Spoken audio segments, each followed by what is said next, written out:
So hello everyone and good evening सभी को। उम्मीद करता हूँ मेरी वॉइस प्रॉपर आ रही होगी सभी तक। एक बार कंफर्म कर देंगे फिर हम लोग स्टार्ट करते हैं आज का लेक्चर। और आज हम लोग करने वाले हैं मेटल्स एंड नॉन मेटल्स यानी कि धातुएं व अधातुएं। ठीक है, तो स्टार्ट करें फिर।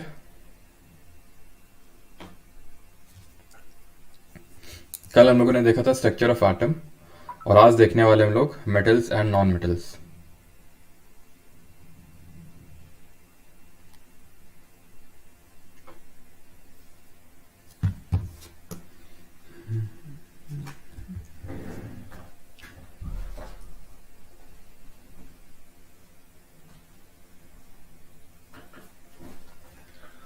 Where is chemistry first class eco plus. फिर से वही इको साउंड आ रहा है क्या? सभी तक एक बार कंफर्म कर देंगे फिर हम लोग स्टार्ट। क्या रोज रोज का प्रॉब्लम हो गया। आज तो माइक भी मैंने चेंज कर दिया। एक सेकंड रुकना, एक सेकंड है ना, एक सेकंड रुकना।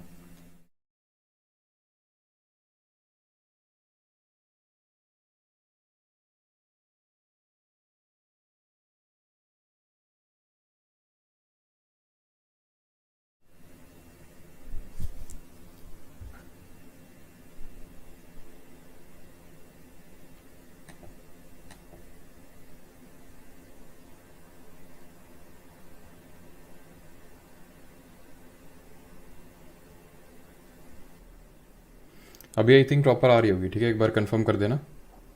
आई थिंक वो दो दो इनपुट लगे हुए थे इसलिए आई थिंक प्रॉब्लम आ रही थी। अभी ठीक आ रही होगी, देखना एक बार।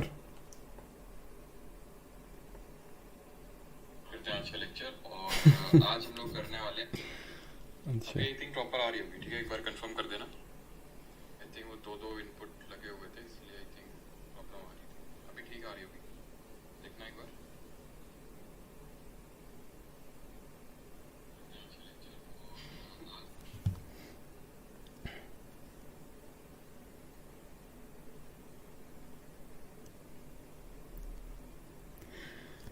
हाँ जी ठीक है, अभी क्लियर है।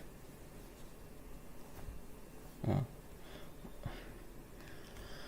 चलो तो स्टार्ट करते हैं। मेटल्स या नॉन मेटल्स, धातुएं व अधातुएं।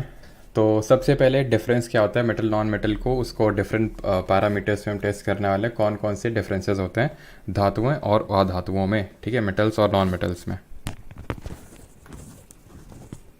ठीक है, तो चलिए स्टार्ट करते हैं। सबसे पहला हमारा बेसिस ऑफ क्लासिफिकेशन होगा फिजिकल स्टेट, यानी कि भौतिक अवस्था।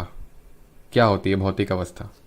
तो भौतिक अवस्था अगर मेटल्स की बात करें तो सॉलिड होते हैं जनरली। सॉलिड आपको पता होना चाहिए कौन सा स्टेट ऑफ मैटर होता है, जो वही स्टेट ऑफ मैटर होता है जिसमें कि पार्टिकल्स के बीच में जो काइनेटिक एनर्जी होती है वो सबसे लीस्ट होती है, बिकॉज उनके बीच का जो फोर्सेस ऑफ अट्रैक्शन है वो सबसे मैक्सिमम होता है। इसलिए non metals exist in solid and gases state. Non metals जो है वो सॉलिड में भी और गैसेस स्टेट में एग्जिस्ट करते हैं। जैसे मैं आपको एग्जाम्पल दूँ तो नॉन मेटल सॉलिड में क्या हो गया आपका, जैसे फॉर एग्जांपल जो प्लास्टिक है नॉन मेटल है, सॉलिड है। बट वहीं पे जो ऑक्सीजन है जो हम इनहेल करते हैं नॉन मेटल है, गैसेस स्टेट में। अब केमिस्ट्री और खासकर ये वाला जो पर्टिकुलर चैप्टर है मेटल्स एंड नॉन मेटल्स, ये आपका एक्सेप्शन से भरा रहेगा, अपवादों से भरा रहेगा। ठीक है, तो यहाँ पे अगर हम एक्सेप्शन की बात करें, एक्सेप्शन का मतलब क्या है, जो जनरल टेंड फॉलो नहीं करते हैं, ये अपने खुद के रूल्स है ना। We have our own rules. जैसे आप बैग में है ना, ये हरकत आप में से कितने लोगों ने की है? स्कूल डेज में पीछे लिखवाते थे माई लाइफ माई रूल्स, है ना। कुछ और परम लोग होते थे कि he is awesome he is me, है ना। इस तरह की छिचोरी टाइप हरकतें करी होंगी आपने। ठीक है, तो एक्सेप्शन यहाँ पे एच जी है। एच जी मतलब ये होता है मरकरी का सिंबल, जिन लोगों को नहीं पता। तो जो मरकरी होता है जिसको हिंदी में पारा बोलते हैं, ये जो पारा होता है दैट इज़ जो मरकरी होता है, ये लिक्विड होता है रूम टेम्परेचर में, यानी कि तरल अवस्था में होता है रूम टेम्परेचर पे। यह गैलियम ऑलमोस्ट होता है सीजियम। ये गैलियम सीजियम को अगर आप पाम में हथेली में रखोगे तो ये मेल्ट करने लगेंगे, यानी कि हल्का सा रूम टेम्परेचर से ज़्यादा इनको टेम्परेचर मिला ये भी पिघल जाते हैं। ठीक है, ये सख्त नहीं है। वहीं पे अगर नॉन मेटल की एक्सेप्शन की यानी कि अधातु के अगर हम अपवाद की बात करें तो bromine here is an exception, जो कि नॉन मेटल होने के बावजूद भी एक लिक्विड है। बात अगर करते हैं दूसरे अपने पैरामीटर पर, दैट इज़ लेस्चर। लेस्चर का मतलब क्या होता है? लेस्चर का मतलब होता है चमकीलापन, शाइनिंग सरफेस। तो अगर हम बात करें मेटल्स की तो yes, metals have a shining surface, यानी इनमें लेस्चर होता है। नॉन मेटल्स में लश्चर नहीं होता है। अगेन एक्सेप्शन देखते हैं, जो लेड होता है, जो आपका शीशा जिसको बोलते हैं हिंदी में, इसका डल अपीयरेंस होता है। लस्टर का मतलब होता है शाइनिंग सरफेस होना, मेटल्स का शाइनिंग सरफेस होता है, that is metals have lustre, but lead जो होता है, जो शीशा होता है, उसमें लस्टर नहीं होता है, वो डल अपीयरेंस का होता है। नॉन मेटल की अगर बात करें तो इनमें लस्टर नहीं होता है, लेकिन यहाँ पे भी एक्सेप्शन है, iodine being a non metal, iodine being a non metal has lustre. Diamond and graphite, इनमें भी लस्टर होता है, और ये आपके कार्बन के एलोट्रोप्स होते हैं, हम आगे देखेंगे, वैसे ये कार्बन का एक अलग से चैप्टर भी पढ़ेंगे हम लोग। तो ये नॉन मेटल है बट फिर भी शाइन करते हैं। हार्डनेस की अगर बात करें तो metals are hard in nature, non metals ठीक है सॉलिड तो होते हैं लेकिन उतने हार्ड नहीं होते, उतने टफ नहीं होते जितने कि मेटल्स होते हैं। एक्सेप्शंस यहाँ पे अगर बात करें मेटल्स की कैटेगरी में, तो sodium, potassium, rubidium, caesium, mercury, gallium और जिंक यहाँ पे सही आंसर होगा। अब अगर हम बात करें जैसे सोडियम और पोटेशियम की, तो इतने सॉफ्ट हैं कि इनको नाइफ से कट किया जा सकता है, चाकू से कट किया जा सकता है। आपने देखा होगा येलोइश कलर का होता है ये सोडियम है ना, आराम से इसको आप चाकू से कट कर सकते हैं। वहीं अगर हम बात करें मरकरी की, तो ये हार्ड तो छोड़ो, अभी देखा हम लोगों ने कि लिक्विड होता है रूम टेम्परेचर में। सीजियम, गैलियम को देखा हमने कि अगर इसको हथेली में रखेंगे, पाम में रखेंगे, तो ये धीरे धीरे मेल्ट होने लगेगा। सिमिलरली जो जिंक होता है ना, ये भी उतना हार्ड नहीं होता है। अभी हम देखेंगे ब्रिटल स्टेट में एग्जिस्ट करता है। ब्रिटल मतलब कि एकदम मारता है, एकदम तितर बितर हो जाता है, टूट जाता है। मैलिबिलिटी पे आते हैं। मैलिबल का मतलब क्या होता है, इसको बोलते हैं नमनीयता। नमनीयता का मतलब क्या होता है, मैलिबिलिटी या फिर नमनीयता का मतलब ये होता है कि they can be beaten into thin sheets. मतलब ये होता है कि आप जब मेटल्स को पीटेंगे, आपने लोहार लोगों को देखा होगा कैसे पीटते रहते, तो ऐसा तो है नहीं कि एक हथौड़ा मारा और बिखर गया, वो पीटते रहते हैं, उसको थिन शीट्स में ड्रॉ किया जा सकता है। याद है आपको कल हम लोगों ने किसका एक्सपेरिमेंट देखा था, रदरफोर्ड का वो गोल्ड एक्सपेरिमेंट देखा था, जिसमें उन्होंने अल्फा पार्टिकल्स को क्या किया था, बम्बार्ड करवाया था गोल्ड की थिन शीट में। और गोल्ड को ही उन्होंने क्यों चुना था, बिकॉज गोल्ड जो होता है बहुत मैलिएबल होता है, बहुत ही मैलिएबल होता है, बहुत ही नमनीय होता है। कमेंट में आप बताएंगे इस पर्टिकुलर एक्सपेरिमेंट के साथ रदरफोर्ड ने किस चीज़ की डिस्कवरी करी थी। नॉन मेटल्स की अगर बात करें, दे आर नॉट मैलिएबल, इनको आप हथौड़ा मारा ये बिखर गया। ये ऐसा नहीं कि उस प्रेशर को झेल के और थिन शीट्स में, पतली चादर में तब्दील हो जाए, नहीं। एक्सेप्शन अगर बात करें मैलिएबल में मेटल्स में, तो मरकरी, सोडियम, पोटेशियम और जिंक। मरकरी आपका लिक्विड स्टेट में एग्जिस्ट करता है, इसको क्या पीटोगे, लिक्विड को पीटोगे। ये पहले से लिक्विड स्टेट में एग्जिस्ट कर रहा है, तो आप इसको कहाँ से क्या ही बीट करोगे। सोडियम एंड पोटेशियम की बात करें तो इतने ज़्यादा सॉफ्ट होते हैं कि आप बीट करोगे तो ये कितना ही आप बीट करोगे, इनकी चादर थोड़ी ना बना ले जाओगे। एंड जिंक की बात करें तो ये बहुत ही ज़्यादा ब्रिटल नेचर का होता है। ब्रिटल का मतलब ये होता है कि इसमें जैसे ही जरा सा प्रेशर पड़ा नहीं कि ये बिखर जाते हैं, ये होता है ब्रिटलनेस। डक्टाइल का मतलब क्या होता है, डक्टाइल का मतलब ये होता है can be drawn into wires, यानी कि इनको खींच के लंबे तारों में तब्दील किया जा सकता है। जैसे फॉर एग्जांपल अगर हम गोल्ड की बात करें जिसका सिंबल AU होता है, तो 1 ग्राम जो गोल्ड होता है इससे हम 2 किलोमीटर जो है लंबा तार खींच सकते हैं। 1 ग्राम ऑफ गोल्ड से 2 किलोमीटर लंबा जो है तार खींचा जा सकता है या फिर तार बनाया जा सकता है, इसको हम बोलते हैं डक्टिलिटी। नॉन मेटल्स की अगर वहीं बात करें तो लैक डक्टिलिटी, यानी इनमें डक्टिलिटी नहीं होती, यानी कि इनकी अगर हम बात करें तो इनको खींच के लंबे तारों में कन्वर्ट नहीं किया जा सकता है। एक्सेप्शंस अगेन सेम होंगे जो मैलिएबिलिटी वाले में थे। मरकरी लिक्विड स्टेट में, तो ये आपको रटने की जरूरत नहीं है, ऑब्वियस सी बात है, ये आपका डक्टाइल नेचर का नहीं होगा। सोडियम हो गया, पोटेशियम हो गया, जिंक हो गया, ये भी आपके क्या है, एक्सेप्शंस हैं, अपवाद हैं। ठीक है। मेल्टिंग एंड बॉइलिंग पॉइंट की अगर बात करें तो इनका हाई मेल्टिंग पॉइंट, यानी कि हाई मेल्टिंग पॉइंट और बॉइलिंग पॉइंट होगा। दैट मीन्स कि ये बहुत ही तुरंत, ऐसा नहीं कि तुरंत आपने इनको वो जरा सा टेम्परेचर मतलब इंक्रीज़ किया और ये मेल्ट हो गए। आपको बहुत ही हाई टेम्परेचर देना पड़ेगा तब ये जाके मेल्ट होंगे। ठीक है। और हाई बीपी होता है किसका, रीनियम का, सबसे हाईएस्ट बीपी आप बोल सकते हैं। एक्सेप्शन होता है मरकरी। अब ऑब्वियस ये बात है पहले से मेल्टेड फॉर्म है तो आप इसको क्या ही मेल्ट करोगे, मरकरी हो गया। ठीक है। नॉन मेटल्स की अगर बात करें यहाँ पे आप गैलियम और सीजियम को भी वैसे ऐड कर सकते हैं, बिकॉज इनका वही ना हथेली में रखा मेल्ट हो गए, यानी कि लो मेल्टिंग पॉइंट है। नॉन मेटल्स की अगर बात करें तो इनका लो मेल्टिंग पॉइंट और बॉइलिंग पॉइंट होता है, बट एक्सेप्शंस हैं यहाँ पे भी डायमंड और ग्रेफाइट जिनका कि high melting and boiling point होता है, being a non metal also. ठीक है, अभी आते हैं डेंसिटी यानी कि जिसको बोलते हैं घनत्व पे। तो दे हैव हाई डेंसिटी, यानी जो मेटल्स होते हैं इनकी हाई डेंसिटी होती है। हाई डेंसिटी का मतलब ये कि जैसे फॉर एग्जांपल आपने वाटर में डाला और ये तुरंत क्या हुए, डूब गए। क्यों डूब जाएंगे तुरंत वाटर में डालते हैं? क्योंकि डेंसिटी बहुत ज़्यादा है, घनत्व बहुत ज़्यादा है। आप ऐसे समझ लो कि भारी बहुत ज़्यादा है। एक्सेप्शंस क्या होंगे? Sodium and potassium. क्यों? क्योंकि सोडियम पोटेशियम के बारे में हम देखेंगे कि ये इतने टफ नहीं होते, इतने हार्ड नहीं होते, और यहाँ तक कि अगर इनको हम वाटर में रखेंगे तो ये बहुत ही एक्सप्लोजिव तरीके से रिएक्शन करते हैं और ये वाटर में फ्लोट करने लगते हैं वाटर की सरफेस पे। नॉन मेटल्स की अगर बात करें तो इनकी बहुत ही कम डेंसिटी होती है। एक्सेप्शन यहाँ पे अपवाद है डायमंड। अब देखिए डेंसिटी पे ये भी क्वेश्चन बनता है कि कौन सा मेटल होता है जिसकी की लोएस्ट डेंसिटी होती है। ठीक है, ओवरऑल तो ठीक है, आपको याद रखना है कि हाई डेंसिटी होती है, लेकिन कौन सा मेटल होता है जिसकी सबसे लोएस्ट डेंसिटी होती है और कौन सा मेटल होता है जिसकी सबसे हाईएस्ट यानी सबसे ज़्यादा घनत्व होता है। तो ध्यान रखिएगा, लोएस्ट की जब बात करेंगे तो एल से लोएस्ट एंड एल से लिथियम।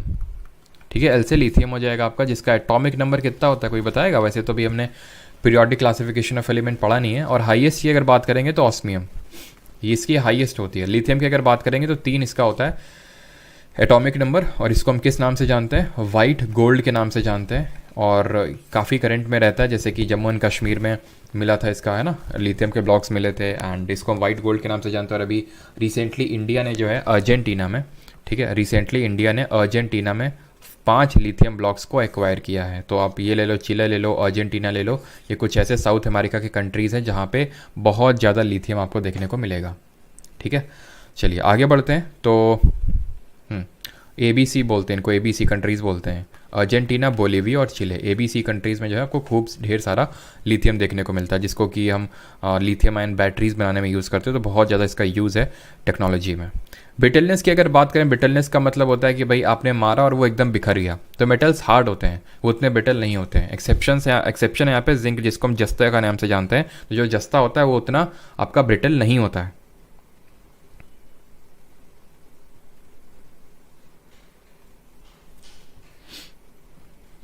ठीक है, क्या स्पैम किया जा रहा है बेटा रोहित है? तो दे आर ब्रिटल। अगर हम नॉन मेटल्स की अगर बात करें तो ये ब्रिटल होते हैं। एक्सेप्शन है यहाँ पे गैस। अब गैस को क्या ही पीटोगे, हैं? गैस को आप मारोगे क्या, उनको ब्रिटल बनाओगे? नहीं। ठीक है, एलॉय फॉर्मेशन की अगर बात करें, एलॉय आप जानते हैं, एलॉय मिश्र धातु होते हैं। जरा कमेंट में आप बताएंगे कि एलॉय हमारे किस तरह के मिक्सचर होते हैं। एलॉयज जो होते हैं वो किस तरह के मिक्सचर होते हैं? होमोजेनस, हेट्रोजेनस, किस तरह के मिक्सचर होते हैं?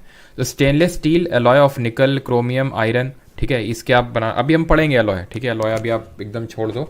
एलॉय में बस इतना ध्यान रखो कि एलॉयस बनाए जा सकते हैं इनके, and they do not form, कौन? नॉन मेटल्स एलॉय नहीं बनाते। एक्सेप्शन है यहाँ पे कार्बन। ठीक है, कार्बन इज एलॉयड, मतलब कार्बन एलॉय बना लेता है when it is alloyed with iron. अभी पढ़ेंगे हम, ठीक है, कि किस तरह से कार्बन का यूज़ किया जाता है टफनेस बढ़ाने के लिए, जब हम या तो स्टेनलेस स्टील बनाते हैं तब, और जब हम आयरन बनाते हैं तब कार्बन का यूज़ किया जाता है। बिकॉज हम प्योर आयरन को कभी यूज़ कर ही नहीं सकते, इतना वो सॉफ्ट होता है। तो कार्बन को इसमें ऐड किया जाता है to a very small percentage, और वो स्मॉल परसेंटेज रफली 0.05%, उतना ही ऐड करने से इसकी जो टफनेस है वो बहुत ज़्यादा बढ़ जाती है आयरन की। ठीक है, थर्मल एंड इलेक्ट्रिकल कंडक्टिविटी पे आते हैं। Metals are good conductor of heat and electricity, यानी सुचालक होते हैं, ये बहुत अच्छे से इलेक्ट्रिसिटी को वो हीट कंडक्ट करेंगे।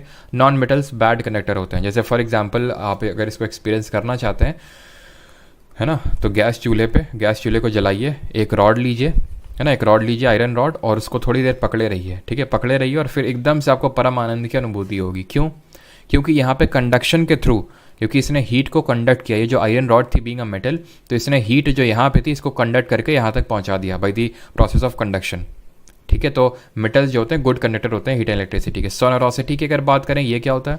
तो सोनोरोसिटी का मतलब होता है कि जब आप मेटल्स को हीट करें तो वो टन टन की आवाज़ करें। जैसे आपकी स्कूल की घंटी होती थी, ना, वो क्या होता था? मेटल होता था आपका। ठीक है, मेटल सरफेस होता था जिसमें कि आपके एक भाई साहब क्या होते थे, ऐसे पकड़ के रखते थे तो टन टन मारते थे, है ना। तो मेटल्स आर सोनरस, यानी कि उनको मारने पे टन टन की आवाज़ आएगी। Non metals are not sonorous, यानी कि ये सोनरस नहीं होते, टन टन की आवाज़ नहीं आएगी। तो कैसे आएगी? भन्न भन्न की? नहीं बेटा, भन्न भन्न की आवाज़ तो आती है जब कंटाप मारा जाता है। ठीक है, और कब मारा जाता है? जब तुम पढ़ते नहीं हो। टाइप्स ऑफ आयन की अगर बात करें तो हम देख चुके हैं। आयन क्या होता है? जब मेटल, ठीक है, या नॉन मेटल इलेक्ट्रॉन देता या लेता है तो आयन बनता है। क्यों इलेक्ट्रॉन लेना देना पड़ता है, कल पढ़े थे, to complete the octet. Why complete octet क्यों कंप्लीट करनी पड़ती है, तो बोर और बरी ने बोला था क्योंकि इसी से स्टेबिलिटी मिलती है। अगर 8 इलेक्ट्रॉन होंगे वैलेंस शेल में तो इसी से स्टेबिलिटी मिलेगी, इसीलिए जो है ऑक्टेट कंप्लीट करने में सब लगे रहते हैं। अब क्योंकि मेटल्स के पास एक्स्ट्रा इलेक्ट्रॉन होता है तो वो देने की स्थिति में होते हैं, नॉन मेटल जो है लेने की स्थिति में होते हैं क्योंकि उनके पास कम होता है। तो जो देता है उसको कैटायन बोलते हैं, धन आयन, और जो लेता है उसको एन आयन यानी ऋण आयन बोलते हैं। तो मेटल्स फॉर्म करते हैं कैटायन और जो नॉन मेटल्स होते हैं वो क्या फॉर्म करते हैं, एन आयन।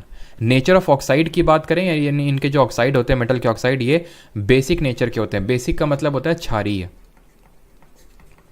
बेसिक का मतलब होता है क्षारीय। और एसिडिक की अगर बात करें तो ये होता है अम्लीय नेचर का, ठीक है, ये होता है आपका अम्लीय। ये एसिडिक नेचर के होते हैं, ये बेसिक नेचर के होते हैं, इस चीज़ को ध्यान रखिएगा। और अभी मैं आपको ये चीज़ पढ़ाऊंगा, ये कैसे पता चला कि भाई जो मेटल के ऑक्साइड होते हैं वो बेसिक नेचर के होते हैं, नॉन मेटल एसिडिक नेचर के होते हैं। यहाँ तक सभी को चीज़ें क्लियर हैं तो ज़रा कन्फर्म करेंगे सभी लोग। यहाँ तक क्लियर सभी को सारी चीज़ें। और एक सेकंड, थोड़ा मैं माइक फिर से एक बार चेंज करता हूँ, बताना सारी चीज़ें मतलब अगर प्रॉपर होंगी तो, ठीक है, एक सेकंड।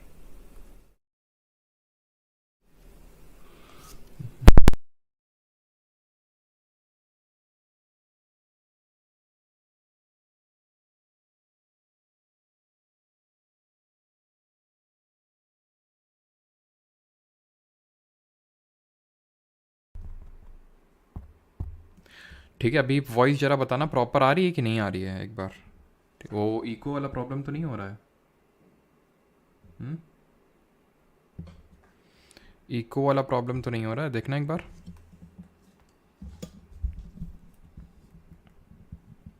और यहाँ तक किसी कोई डाउट हो तो पूछ लेगा। And voice I hope proper आ रही होगी आप तक। ठीक है, अभी वॉइस जरा बताना प्रॉपर आ रही है कि नहीं आ रही है एक बार। वो इको वाला प्रॉब्लम तो नहीं हो रहा है? सुपर चैट मिस कर दिया, अच्छा किसी ने कुछ पैसा वैसा भेजा है क्या?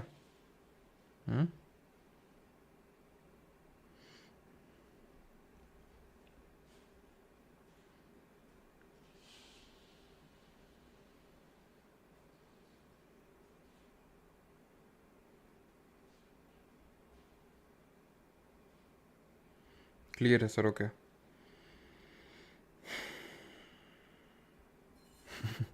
पीसीएम वालों को इतना आनंद आ रहा है बताया नहीं जा सकता है। अच्छा चलो भाई, तो स्टार्ट करते हैं अभी chemical properties of metal. Metal की धातुओं की क्या केमिकल प्रॉपर्टीज़ होती हैं? सबसे पहले रिएक्शन विद और reaction of metal with oxygen, burning in air और formation of oxide. Almost all metals combine with oxygen to form metal oxide. यानी मेटल्स की जब रिएक्शन, धातुओं की रिएक्शन ऑक्सीजन के साथ अभिक्रिया करवाते हैं तो धातु का ऑक्साइड बनता है, मेटल का ऑक्साइड बनता है। Metal plus oxygen gives metal oxide, लिखे हुए हैं, ठीक है। फॉर्मूला तुम्हें आता है बनाना, कल बनवाए थे तुमसे। जैसे एल्यूमिनियम है, वैलेंसी कितनी होती है? 3, ऑक्सीजन की 2, Al2O3, simple. Copper oxide, copper की 2, ठीक है, ऑक्सीजन की 2, तो आपका वो CuO हो जाएगा, कॉपर ऑक्साइड, ठीक है। Generally metal oxide are basic in nature, इस चीज़ को याद रखिएगा। वैसे अभी मैं इस चीज़ को प्रूव भी करूँगा आपको। तो दूसरी यहाँ पे देखिए reaction of metal with oxygen, वही सेम चीज़ यहाँ पे, सॉरी यहाँ पे तो ऑक्सीजन के साथ हो गई। अब यहाँ पे हमें देखनी है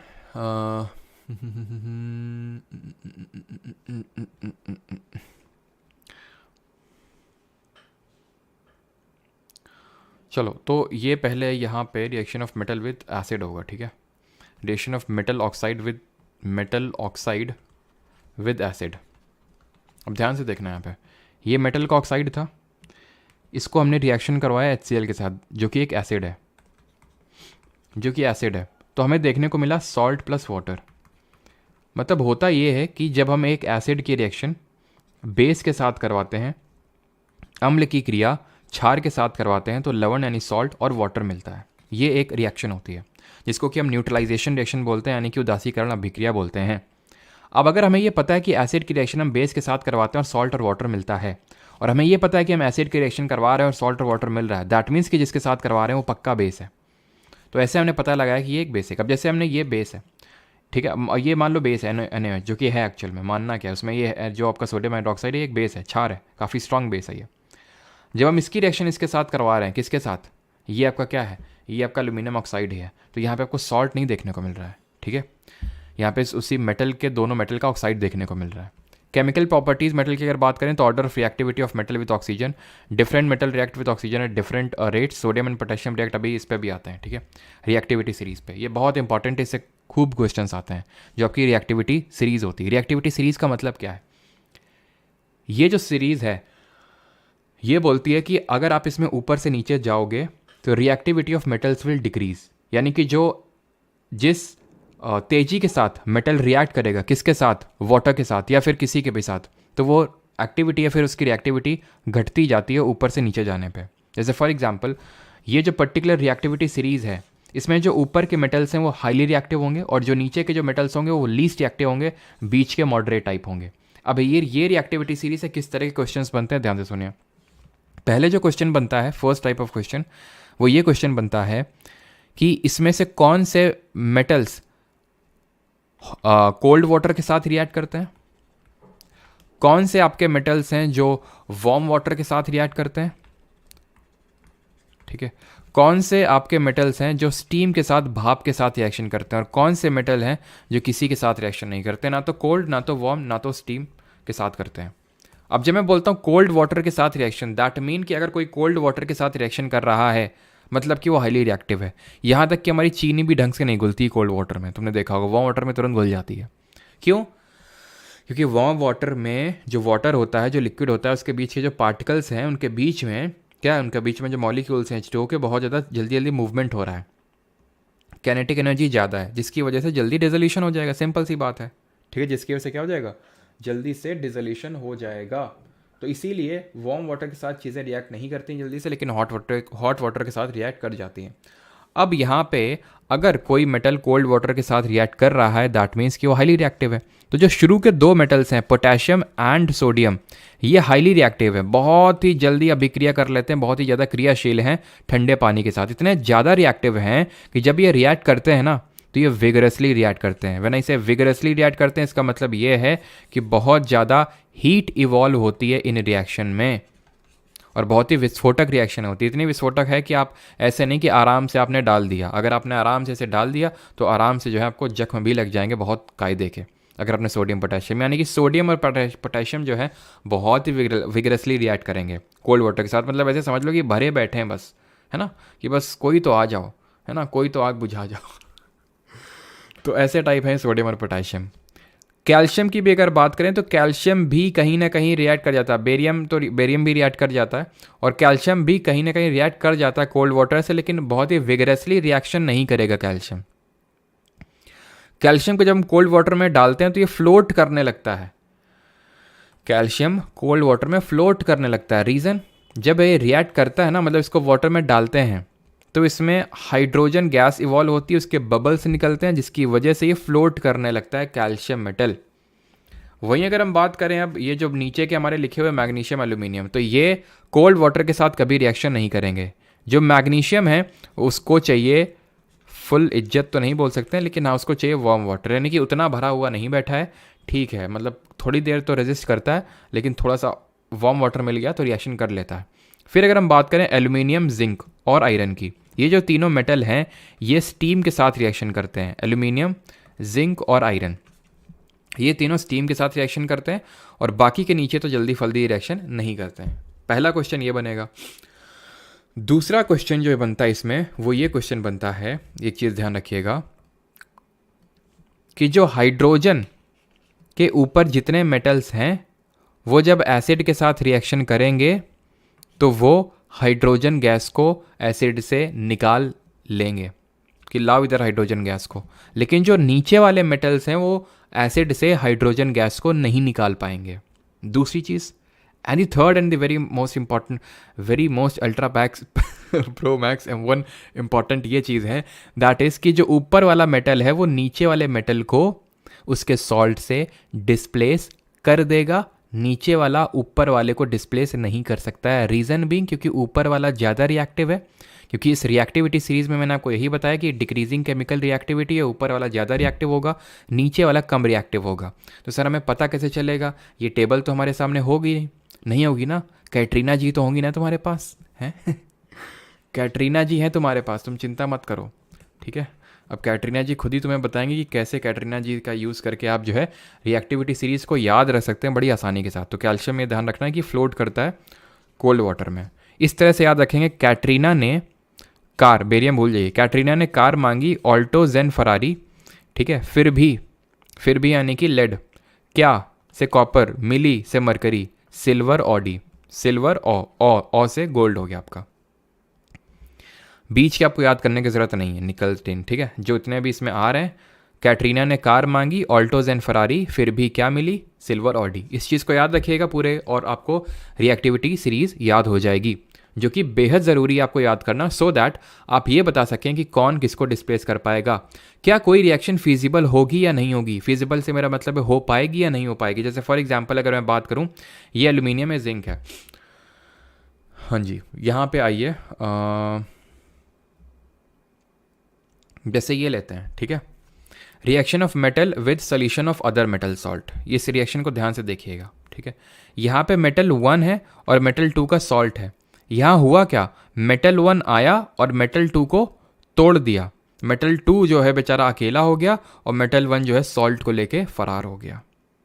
सुनते हो ना रोज हिंदी अखबारों में, है ना दो बच्चों की वहाँ प्रेमी संग फरार। तो ऐसे ही समझ लो कि भाई ये जो मेटल 1 है क्यों फरार, क्योंकि जो ये था मेटल 1 वो ज़्यादा स्मार्ट था मेटल 2 से। तो सॉल्ट को लगा यार क्या बंदा है। अब सोचिए मेटल 1 कम स्मार्ट होता, दैट मीन्स कम रिएक्टिव होता मेटल 2 से, क्या ये डिस्प्लेस कर पाता ना, तो उस केस में वो रिएक्शन फिजिबल ना होती कभी। जैसे यहाँ पे कॉपर है, यहाँ पे सिल्वर है, क्योंकि हमने अभी पढ़ा कि कॉपर ऊपर है, इसलिए सिल्वर को उसके नाइट्रेट सोल्यूशन से डिस्प्लेस कर देगा, कॉपर नाइट्रेट बना लेगा, सिल्वर बेचारा सिंगल हो जाएगा सॉलिड है यहाँ पे, इसका मतलब सॉलिड है, ठीक है। क्यों हो पाया, because metal 1 was more reactive than the metal 2। अब ये हमने अभी पढ़ा था रिएक्टिविटी सीरीज में। कैटरीना ने कार मांगी, फिर से मैं इसी वजह से लिख रहा हूँ सो दैट आपको याद हो जाए। कैटरीना ने कार मांगी ऑल्टोज एंड फरारी, फिर भी क्या मिली, ठीक है, क्या से कॉपर, मिली से मरकरी, फिर भी क्या मिली, सिल्वर ऑडी। तो आप यहाँ पे देखेंगे कि यहाँ पे आपका अच्छा कॉपर ये रहा और सिल्वर ये रहा, कॉपर ऊपर है इसलिए सिल्वर को वो रिप्लेस कर देगा, सिंपल, ठीक है, बताने की ज़रूरत नहीं। अब मेटल की रिएक्शन देख लेते हैं वाटर के साथ। मेटल की रिएक्शन वाटर के साथ यहाँ पे पूछिए, तो metal react with water and produce a metal oxide and hydrogen gas. Metal oxide that are soluble in water dissolve it in further to form metal hydroxide, ठीक है। मेटल रिएक्शन करेंगे with water to produce hydrogen gas, जो अभी हम पीछे देख रहे थे। पोटेशियम और सोडियम तो बहुत भयंकर विग्रेसली रिएक्ट करेंगे, नो डाउट ऑक्सीजन देंगे, लेकिन बबल नहीं, बबला दे देंगे, एकदम बबला देंगे, एकदम उबाल देंगे, ठीक है। वहीं पे कैल्शियम की बात करें तो ये बबल्स देगा, जिसकी वजह से ये फ्लोट करने लगेगा, ठीक है। तो ये जो मेटल ऑक्साइड बना, metal oxide that are soluble in water dissolve it in, यानी कि जो मेटल ऑक्साइड बना वो फर्दर डिजॉल्व हो जाएगा to form metal hydroxide. All the metals do not react with the water as the metal placed lower in the reactivity series are less reactive than the cold water. ये react नहीं करते हैं, ये steam के साथ reaction कर देते हैं, ये आपका वार्म के साथ रिएक्शन करता है, ये आपके कोल्ड के साथ रिएक्शन ले लेते हैं, ठीक है। वही सेम चीज़ यहाँ पे लिखी हुई है। हाइड्रोजन गैस एंड सोडियम और पोटेशियम विग्रसली रिएक्ट करते हैं, यानी कि हाई अमाउंट ऑफ हीट निकलेगी। Now reaction of metal with acid बहुत आसान है, ठीक है, except of few less reactive metal. Again वही रिएक्टिविटी सीरीज काम पे आएगी जो नीचे है रिएक्टिविटी सीरीज में, कॉपर, मर्करी, सिल्वर, ऑडी, यानी वही आपका गोल्ड, प्लैटिनम, ये रिएक्ट नहीं करेंगे एसिड के साथ क्योंकि नीचे है रिएक्टिविटी सीरीज में। Except them all metal react with dilute sulphuric acid and HCl to produce salt and hydrogen gas. इसको आप याद रखेंगे मैश से। कैसे याद रखेंगे, मैश। ये मैश क्या होता है, जो ये बोलता है मेटल जब एसिड के साथ रिएक्शन करेगा तो सॉल्ट प्लस हाइड्रोजन गैस मिलेगी। मेटल और एसिड जब रिएक्ट करेंगे तो सॉल्ट और हाइड्रोजन गैस मिलेगी। यानी जब मेटल रिएक्ट कर रहा है किसके साथ, वाटर के साथ, तब भी हाइड्रोजन गैस मिल रही है, और जब एसिड के साथ तब भी हाइड्रोजन गैस मिल रही है। उस केस में मेटल ऑक्साइड मिल रहा था, यहाँ पे सॉल्ट मिल रहा है। मैश से याद रखेंगे आप इस चीज़ को, ठीक है। डाइल्यूट HNO3 के साथ कुछ स्पेशल केस देखने को मिलता है। पहले यहाँ तक बताएंगे, सभी को सारी चीज़ें क्लियर।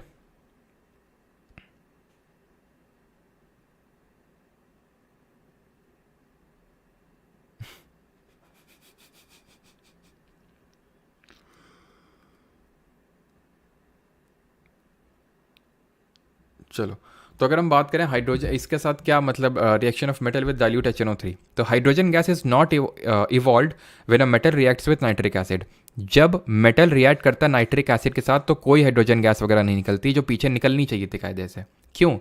क्योंकि जो नाइट्रिक एसिड होता है वो बहुत ही पावरफुल ऑक्सीडाइजिंग नेचर रखता, ऑक्सीडाइजिंग एजेंट होता है। मतलब जो भी हाइड्रोजन बनता है रिएक्शन में उसमें ऑक्सीजन घुसेड़ देता है। ये H2 बना, बोलता है ये ले लो, हमारी तरफ से ऑक्सीजन भी ले लो, बोलता है नहीं चाहिए भाई, नहीं, बोलता लेना पड़ेगा, हमारे पास ज़्यादा है, H2 बन जाता है। तो मैश वाला कॉन्सेप्ट फेल कर जाता है यहाँ पे।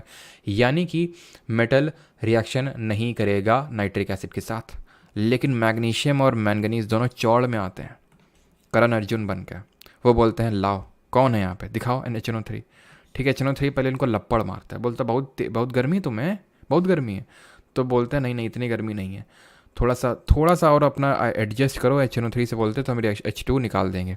तो हम अगर इसको डाइल्यूट रखें, HNO3 को बहुत डाइल्यूट रखें, अभी डाइल्यूट तुम्हें पता होना चाहिए। जब मैं बोलता हूँ डाइल्यूट, इसका मतलब ये है कि HNO3 में वाटर का मात्रा ज़्यादा है। जब मैं बोलता हूँ कंसनट्रेटेड, तो इसका मतलब ये है कि बहुत स्ट्रॉन्ग एसिड है, वाटर की मात्रा कम है और एसिड बहुत स्ट्रॉन्ग है, बहुत हैवी है ये। तो अगर आप डाइल्यूट ले आइए तो मैग्नीशियम और मैंगनीज भी हाइड्रोजन निकाल देंगे, नहीं तो H2 मिल जाएगी फिर, अगर आप बहुत ज़्यादा कंसनट्रेटेड ले लिए तो भी।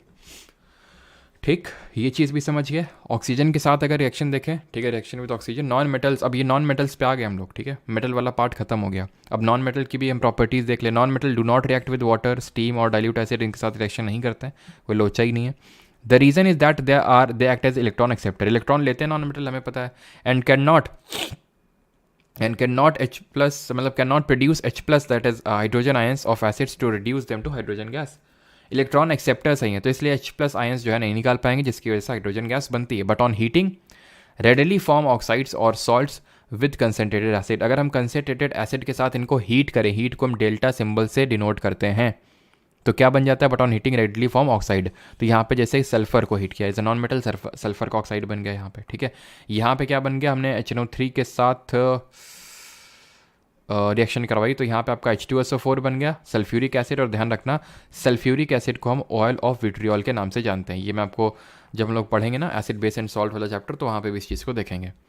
अगला आते हैं reaction of metal and non metals. Metal और नॉन मेटल ने धातुओं और अधातुओं की आपस में अगर रिएक्शन करवा दें तो क्या होगा, बड़ा ही तगड़ा बॉन्ड बनेगा।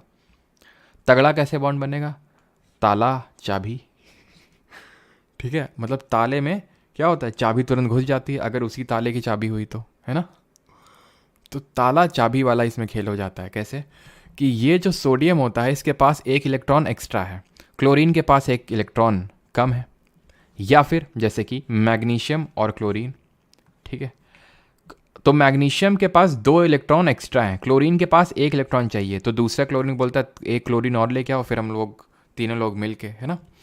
तो यहाँ पे क्या होता है, यहाँ पे भाई 2 बॉन्ड बन गए। तो मैं कहना ये चाह रहा हूँ कि जब इस तरह का होता है कि किसी के पास किसी चीज़ की कमी होती है और वो दूसरे के पास होता है, तो बड़ा अच्छा बॉन्ड बनता है, बड़ी अच्छी दोस्ती होती है। ऐसा ही होता है मेटल्स और नॉन मेटल्स के बीच में। मेटल्स को इलेक्ट्रॉन देना है, नॉन मेटल्स को लेना है, और इस केस में बनता है एक बॉन्ड जो कि काफ़ी तगड़ा बॉन्ड होता है, उसको बोलते हैं आयनिक बॉन्ड, या फिर इसी को बोल देते हैं इलेक्ट्रोवैलेंट बॉन्ड। इसी को क्या बोल देते हैं, इलेक्ट्रोवैलेंट बॉन्ड बोल देते हैं। लेकिन ठीक है, ये इलेक्ट्रोवैलेंट बॉन्ड बन गया, जहाँ पे जो किसकी वजह से बन रहा है, यहाँ पे होता है complete transfer of electrons, no sharing, complete transfer of electron हो रहा है, यहाँ पे ट्रांसफर हो रहा है। सोडियम ने दे दिया, अब लो, एक लो और ऐश करो जाके। मैग्नीशियम एक इसको देगा, एक इसको देगा, बोलेगा ऐश करो जाके। लेकिन ये मैग्नीशियम क्लोराइड में आपने यहाँ पे देख लीजिए। ठीक है, लेकिन अगर कोई भी बॉन्ड शेयरिंग की वजह से बनता है, ट्रांसफर नहीं, शेयरिंग। कैसे होती है शेयरिंग, दिखाते हैं आपको।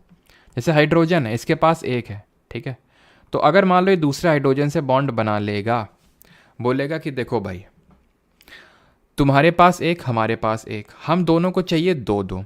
इनकी ऑक्टेट जो होती है वो 2 इलेक्ट्रॉन से ही कंप्लीट हो जाती है। हमने देखा था, एक एक्सेप्शन है के शेल के लिए, कि के शेल जो है 2 इलेक्ट्रॉन में ही एकदम परिपूर्ण महसूस करती है। तो ये बोलता है कि भाई अगर मैंने तुझको 1 दे दिया तो मैं क्या घुइयाँ छीलूंगा। तो ये वाला बोलता है भाई तो मैं भी क्या गुहियाँ छीलूंगा? तो बोलता है कोई नहीं, अब दोनों लोग गुहियाँ नहीं छीलते हैं, हम दोनों इसको शेयर कर लेते हैं।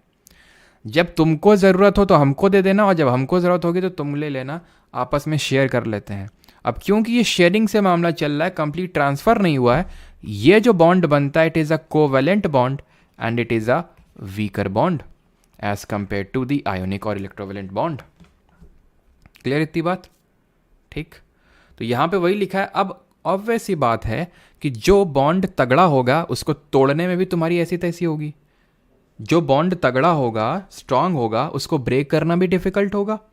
दैट मीन ऐसे कंपाउंड्स जिनका जो इलेक्ट्रोवेलेंट जिनमें बॉन्ड होता है, आयनिक बॉन्ड होता है, ऐसे कंपाउंड को इलेक्ट्रोवेलेंट कंपाउंड या फिर आयनिक कंपाउंड बोलते हैं। तो ये हार्ड क्रिस्टलिन होंगे, इनका MP और BP भी बड़ा हाई होगा, क्योंकि आपको तोड़ना है ना, तो ज़्यादा टेम्परेचर की नीड पड़ेगी ना, जल्दी फल्दी तो मेल्ट करेंगे नहीं। Conduction of electricity, the conduction of electricity through a solution involves movement of charge particle. Ionic and electrovalent compound are good conductor of electricity, ये अच्छे कंडक्टर होते हैं। ठीक, क्लियर, खत्म हुई यहाँ तक चीज़ें? किसी को यहाँ तक कोई डाउट? अब आते हैं किस पे, extraction of metals from ores से।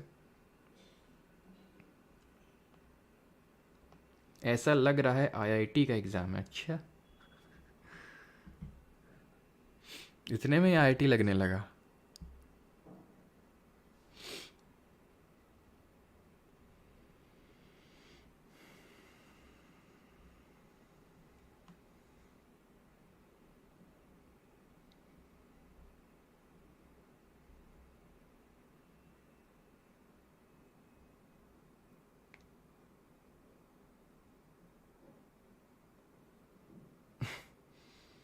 हाँ जी, क्लियर है। ठीक,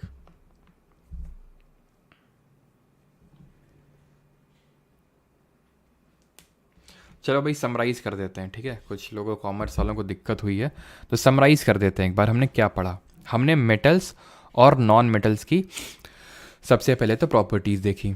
ये क्या होते हैं? ये मैलिएबल होते हैं, डक्टाइल होते हैं, गुड कंडक्टर होते हैं हीट और इलेक्ट्रिसिटी के। ये क्या होते हैं? मैलिएबल नहीं होते हैं, डक्टाइल नहीं होते हैं, बैड कंडक्टर होते हैं। इनमें लस्टर होती है, यानी शाइनिंग सरफेस होती है। इनमें लस्टर नहीं होती, शाइनिंग सरफेस नहीं होती है।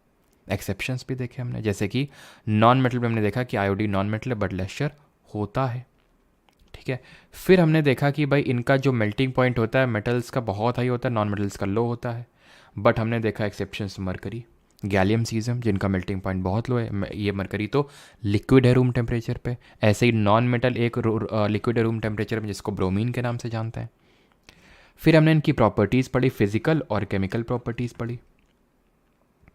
केमिकल फिजिकल तो देख ली, केमिकल में क्या क्या हमने देखा केमिकल प्रॉपर्टीज़ में? तो हमने केमिकल प्रॉपर्टी में सबसे पहले तो इनकी रिएक्शन देखी वाटर के साथ। तो उसके लिए हमने कैटरीना ने कार मांगी, ऑल्टोज एंड फरारी याद रखा, जहाँ पे हमने पूरी, ठीक है, जहाँ पे हमने पूरी क्या देखी, जहाँ पे हमने पूरी रिएक्टिविटी सीरीज़ देखी कि ऊपर वाले जो हैं बहुत ही विगरसली रिएक्ट करते हैं। ये आपका जो मैग्नीशियम है कोल्ड वाटर के साथ रिएक्ट करता है, और ये आपके स्टीम के साथ रिएक्ट करते हैं, नीचे वाले रिएक्ट करते ही नहीं है। फिर हमने मैश का कॉन्सेप्ट देखा, मेटल एसिड के साथ रिएक्ट करके सॉल्ट और हाइड्रोजन बनाते हैं। फिर हमने देखा कि जब सॉल्ट के वाटर के साथ रिएक्शन करने में भी हाइड्रोजन निकलती है। जब ये एसिड के साथ रिएक्शन करते हैं तो एक एसिड निकल के आता है नाइट्रिक एसिड, जिसके साथ रिएक्शन नहीं पॉसिबल होती बिकॉज पावरफुल ऑक्सीडाइजिंग नेचर होता है, जिसकी वजह से ये जो हाइड्रोजन बनती है यहाँ पे उसको ऑक्सीडाइज कर देता है, वाटर में बना देता है। बट मैग्नीशियम और मैंगनीज जो होते हैं डाइल्यूट HNO3 में रिएक्ट कर जाते हैं। इतनी चीज़ क्लियर हुई थी। फिर हमने क्या देखा था? फिर हमने देखा था कि जो ऊपर वाला मेटल है वो नीचे वाले मेटल को डिस्प्लेस कर सकता है, क्योंकि वो ज़्यादा रिएक्टिव होता है इस वजह से। फिर हमने यहाँ पे देखा कि किस तरह से ट्रांसफ़र ऑफ इलेक्ट्रॉन से, अगर मेटल, हमने फिर लास्ट में किसके बीच में रिएक्शन देखी? मेटल और नॉन मेटल के बीच में। तो यहाँ पे अगर इन दोनों के बीच रिएक्शन होती है तो एक बॉन्ड बनता है जिसको आयोनिक या इलेक्ट्रोवेलेंट बॉन्ड बोलते हैं, जो कि बहुत ही स्ट्रॉन्ग बॉन्ड होता है। और क्योंकि स्ट्रॉन्ग होता है तो इसकी वजह से बनने वाले जो कंपाउंड होते हैं उनका जो मेल्टिंग और बॉइलिंग पॉइंट है वो भी बहुत हाई होता है। बस अब आते हैं कि किस तरह से मेटल्स को निकालते हैं उनके अयस्क से। कमेंट में आप बताएंगे एल्यूमिनियम की एक और का नाम और आयरन की और का नाम, क्योंकि ये मैं आपको पढ़ा चुका हूँ ज्योग्राफी में। याद आ रहा है आपको कुछ?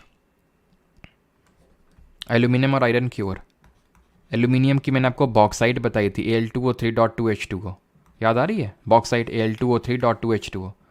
और वहीं अगर हम बात करें आयरन की, तो आयरन में मैंने बताया था मैग्नेटाइट। वैसे तो बहुत सारी होती हैं बट प्रमुखता दो होती हैं, मैग्नेटाइट और हेमेटाइट। एक और होती है लिमोनाइट, ठीक है। तो मैग्नेटाइट और हेमेटाइट में किस में ज़्यादा आयरन का परसेंटेज होता है, ज़रा बताइए किस में ज़्यादा होता है? तो मैग्नेटाइट में ज़्यादा होता है। सबसे ज़्यादा रिजर्व्स कहाँ पे देखने को मिलेंगे, चाहे बॉक्साइट हो चाहे मैग्नेटाइट हो? उड़ीसा में। हेमेटाइट के तो तुमको कर्नाटक में देखने को मिलेंगे, ठीक है। तो उड़ीसा में देखने को मिलेंगे सबसे ज़्यादा रिजर्व्स। अब ये पढ़ क्यों रहे केमिस्ट्री में कि ओर से कैसे मेटल मिलता है, ये आप पढ़ लेंगे। ऐसा तो है नहीं कि नीचे मेटल पड़ा हुआ है, भाई आयरन रॉड निकालना है जरा नीचे से, अच्छा आयरन रॉड चाहिए, ये लो भाई। भाई को क्या चाहिए? भाई को गिफ्ट देना है, अच्छा निकालो जरा नेकलेस निकालो एक गोल्ड वाला, और उसमें हीरे भी जड़े होने चाहिए, लो भाई नेकलेस। ऐसा तो है नहीं। तो क्या होता है कि भाई हमें जो मेटल होता है वो काफ़ी सारी इम्प्योरिटीज़ के साथ मिलता है। मेटल जो होता है impurities, metal plus impurities is equal to ore. तो अब हमें इन इम्प्योरिटीज़ को हटाना है सो दैट हम प्योर मेटल प्राप्त कर सकें। इम्प्योरिटीज़ को कैसे हटाएंगे वो पढ़ेंगे। इम्प्योरिटीज़ को ही हम बोलते हैं गैंग। क्या बोलते हैं? गैंग। तो ध्यान रखना केमिस्ट्री में गैंग का मतलब होता है जो ओर में इम्प्योरिटीज़ होती हैं उसको बोलते हैं। अब ओर जो है ना, देखते हैं कि वो किस मेटल की है, किस मेटल की है। अब मेटल की रिएक्टिविटी सीरीज अभी पढ़े थे, कैटरीना ने कार मांगी, ऑल्टोज एंड फरारी, फिर भी क्या मिली? Silver Audi. तो ऊपर वाले जो हैं वो मेटल ऑफ हाई रिएक्टिविटी थे, अगर उसकी ओर है तो उसको अलग कर देंगे। अगर मीडियम रिएक्टिविटी का बीच वाला है, जैसे कि ऑल्टोज एंड फरारी टाइप ही है, तो उसको बीच ये इसको अलग रख देंगे। अगर लो रिएक्टिविटी यानी कि silver Audi, that is silver, gold, platinum, तो उसको हम अलग रखेंगे। क्यों? क्योंकि सब के लिए अलग अलग मेथड का यूज़ करेंगे। अगर हाई रिएक्टिविटी सीरीज में तो इलेक्ट्रोलिसिस प्रोसेस का यूज़ करते हैं, जहाँ पे हम इलेक्ट्रिक प्रोसेस होता है, ये एक इलेक्ट्रिक प्रोसेस होता है जहाँ पे इलेक्ट्रोलिसिस करवाते हैं, एक एनोड बनाते हैं, एक कैथोड बनाते हैं, एक इलेक्ट्रोलिटिक सोल्यूशन लेते हैं उसी मेटल का, और हमें प्योर मेटल ऑब्टेन हो जाता है आसानी के साथ। दिक्कत थोड़ी सी आती है मीडियम और हाई रिएक्टिविटी वालों के साथ। ये यूजुअली हमें या तो कार्बोनेट ओर के फॉर्म में मिलेंगे या फिर सल्फाइड ओर। जैसे फॉर एग्जांपल अगर हम बात करें सल्फाइड ओर की, तो जैसे कि HGS होती है, इसको बोलते हैं क्या? किसी कोई बता सकता है? ये मरकरी सल्फाइड है, यानी HGS है, इसको हम बोलते हैं सिनाबार। इसको हम किस नाम से जानते हैं? इसको सिनाबार बोलते हैं। तो सल्फाइड ओर है। अगर मैं आपको एक कार्बोनेट ओर का एग्जाम्पल दूँ तो जैसे कि मैलाशाइट, मैलाशाइट एक कॉपर कार्बोनेट है, ठीक है। मैलाचाइट जो है आपकी, ये कॉपर कार्बोनेट है। तो भाई कॉपर हो, मतलब चाहे कार्बोनेट के फॉर्म में ओर हो या सल्फाइड के फॉर्म में, दोनों के लिए हम अलग अलग मेथड का यूज़ करेंगे। अगर कार्बोनेट ओर है आपकी, तो आपके लिए कैल्सिनेशन का मेथड यूज़ किया जाएगा, C से कार्बोनेट, C से कैल्सिनेशन। अगर सल्फाइड ओर है तो रोस्टिंग कर देंगे। अंतर क्या है दोनों में? अंतर ये है कि जो कैल्सिनेशन है ये लिमिटेड सप्लाई ऑफ एयर में किया जाता है, लिमिटेड एयर में इसको परफॉर्म किया जाता है। इसको जो है एक्सेस ऑफ एयर में परफॉर्म किया जाता है। ये एक प्राइमरी डिफरेंस होता है कैल्सिनेशन और रोस्टिंग के बीच में। तो कैल्सिनेशन किस तरह की ओर का करेंगे? जो कि कार्बोनेट फॉर्म में होगी, और रोस्टिंग किसके करेंगे? जो सल्फाइड के फॉर्म में होगी, ठीक। जब ये कर देंगे तो जो चीज़ मिलेगी वो कॉमन ही होगी। वो क्या होगा? वो मेटल का ऑक्साइड होगा। अब इस मेटल में सिर्फ ऑक्सीजन है, तो बस एक काम रह गया कि उस ऑक्सीजन को हटा दो। ऑक्सीजन को हटाएंगे कैसे? एक रिड्यूसिंग एजेंट का यूज़ कर लेंगे। जैसे मेटल का यूज़ कर लिया और रिडक्शन कर दिया मेटल का, तो वो मेटल जो है उस ऑक्साइड को लेकर निकल जाएगा। या फिर चलो ठीक है, यहाँ पे हम क्या कर देंगे? रिडक्शन कर देंगे। मेटल वेटल भूल जाओ, रिडक्शन कर देंगे। जैसे हमने कार्बन के साथ रिएक्शन करवा दी, तो कार्बन जो है उस ऑक्सीजन को लेके क्या हो जाएगा? लेके वो रफा चक्कर हो जाएगा कि भाई चलो ठीक है, ऑक्सीजन हट गया। और जब ऑक्सीजन हट गया तो आपके पास क्या बचा? आपके पास वो सिर्फ प्योर मेटल बचा। इसी पर्टिकुलर चीज़ को हम यूज़ कर लेते हैं। जैसे कि हमें क्या करना था, हमारे पास, ध्यान से सुनते रहना, ठीक है। यहाँ पे हमें ऑक्साइड ऑफ मेटल मिला था, मेटल का ऑक्साइड मिला था। क्यों ना अगर हम इसकी रिएक्शन एक ऐसे मेटल के साथ करवा दें, मान ले M1 है, ये M2 है, जो इससे ज़्यादा रिएक्टिव है। मान लेते हैं M2 ज़्यादा रिएक्टिव है M1 से, तो क्या होगा? M2 जो है O को ले भाग उड़ेगा और M1 जो है हमें मिल जाएगा। सिंपल। ये भी तो यूज़ कर सकते हैं, बिल्कुल ये करते हैं। रेलवे जो ट्रैक्स होते हैं ना, हमारे जो रेलवे ट्रैक्स होते हैं, उनको ज्वाइन करने के लिए हम इस पर्टिकुलर रिएक्शन का यूज़ करते हैं, जहाँ पे हम Fe2O3, आयरन जो ऑक्साइड है आपका, आयरन से ज़्यादा रिएक्टिव होता है एल्यूमिनियम। इसको ले, अब हमें आयरन चाहिए तो एल्यूमिनियम के साथ रिएक्शन करवा दी। अब होगा क्या, ये एल्यूमिनियम जो इसको ले उड़ेगा Al2O3 और मिल क्या जाएगा, मिल जाएगा आयरन। ठीक है, अभी हम केमिकल रिएक्शन वाला भी चैप्टर पढ़ेंगे जो मैंने पिछले बैच में नहीं करवाया था, इस बैच में कॉमन हो जाएगा। तो 2 मोल्स ऑफ आयरन मिल जाएंगे और यहाँ पे अगर हम बात करें तो हीट भी निकलती है। इस रिएक्शन को हम बोलते हैं डिस्प्लेसमेंट रिएक्शन, विस्थापन अभिक्रिया। और ये चीज़ हम पढ़ेंगे किसमें, जो हमारी डिफरेंट तरह की रिएक्शन वाला जो चैप्टर है उसमें, कि हमारी कौन कौन सी अलग अलग तरह की हमारी रिएक्शंस होती हैं। तो एक तरह की रिएक्शन होती है डिस्प्लेसमेंट रिएक्शन, जिसको कि विस्थापन अभिक्रिया बोलते हैं। विस्थापन अभिक्रिया, जिसमें कि जो एक ज़्यादा रिएक्टिव मेटल है वो एक कम रिएक्टिव मेटल को डिस्प्लेस कर देगा और ये हीट निकल रही है। जिस रिएक्शन से हीट निकलती है उसको एक्सोथर्मिक बोलते हैं। बात समझ में आती है तो ठीक, नहीं तो छोड़ो, अगले लेक्चर में देखेंगे जहाँ पे मैं आपको डिफरेंट तरह की रिएक्शन समझाऊंगा। ठीक है, मिल गया प्योर मेटल। ठीक है, और इस रिएक्शन को हम बोलते हैं, ध्यान रखना, जो रेलवे ट्रैक को ज्वाइन करने के लिए यूज़ की जाती है, थर्माइट रिएक्शन या फिर थर्मिट रिएक्शन। और जो हमारे मेटल होते हैं ऑफ लो रिएक्टिविटी, तो ये यूजुअली सल्फाइड ओर के फॉर्म में मिलते हैं। तो सल्फाइड के लिए हम क्या करते हैं, रोस्टिंग। तो रोस्टिंग के बाद मेटल का ऑक्साइड मिलेगा, रिडक्शन करवा देंगे रिड्यूसिंग एजेंट जैसे कार्बन का यूज़ करके, नहीं तो अभी देखा हम लोगों ने, एक हम हाई रिएक्टिव मेटल को ले लेंगे और रिफाइनिंग हो जाएगी, मेटल मिल जाएगा। अब आते हैं कोरोजन पे। कोरोजन मतलब एक तरह से जंग लगना। कोरोजन का मतलब ये नहीं है कि आई थिंक कोरोजन को हिंदी में कुछ और बोलेंगे, जंग लगना तो रस्टिंग होता है। समझो कोरोजन है क्या।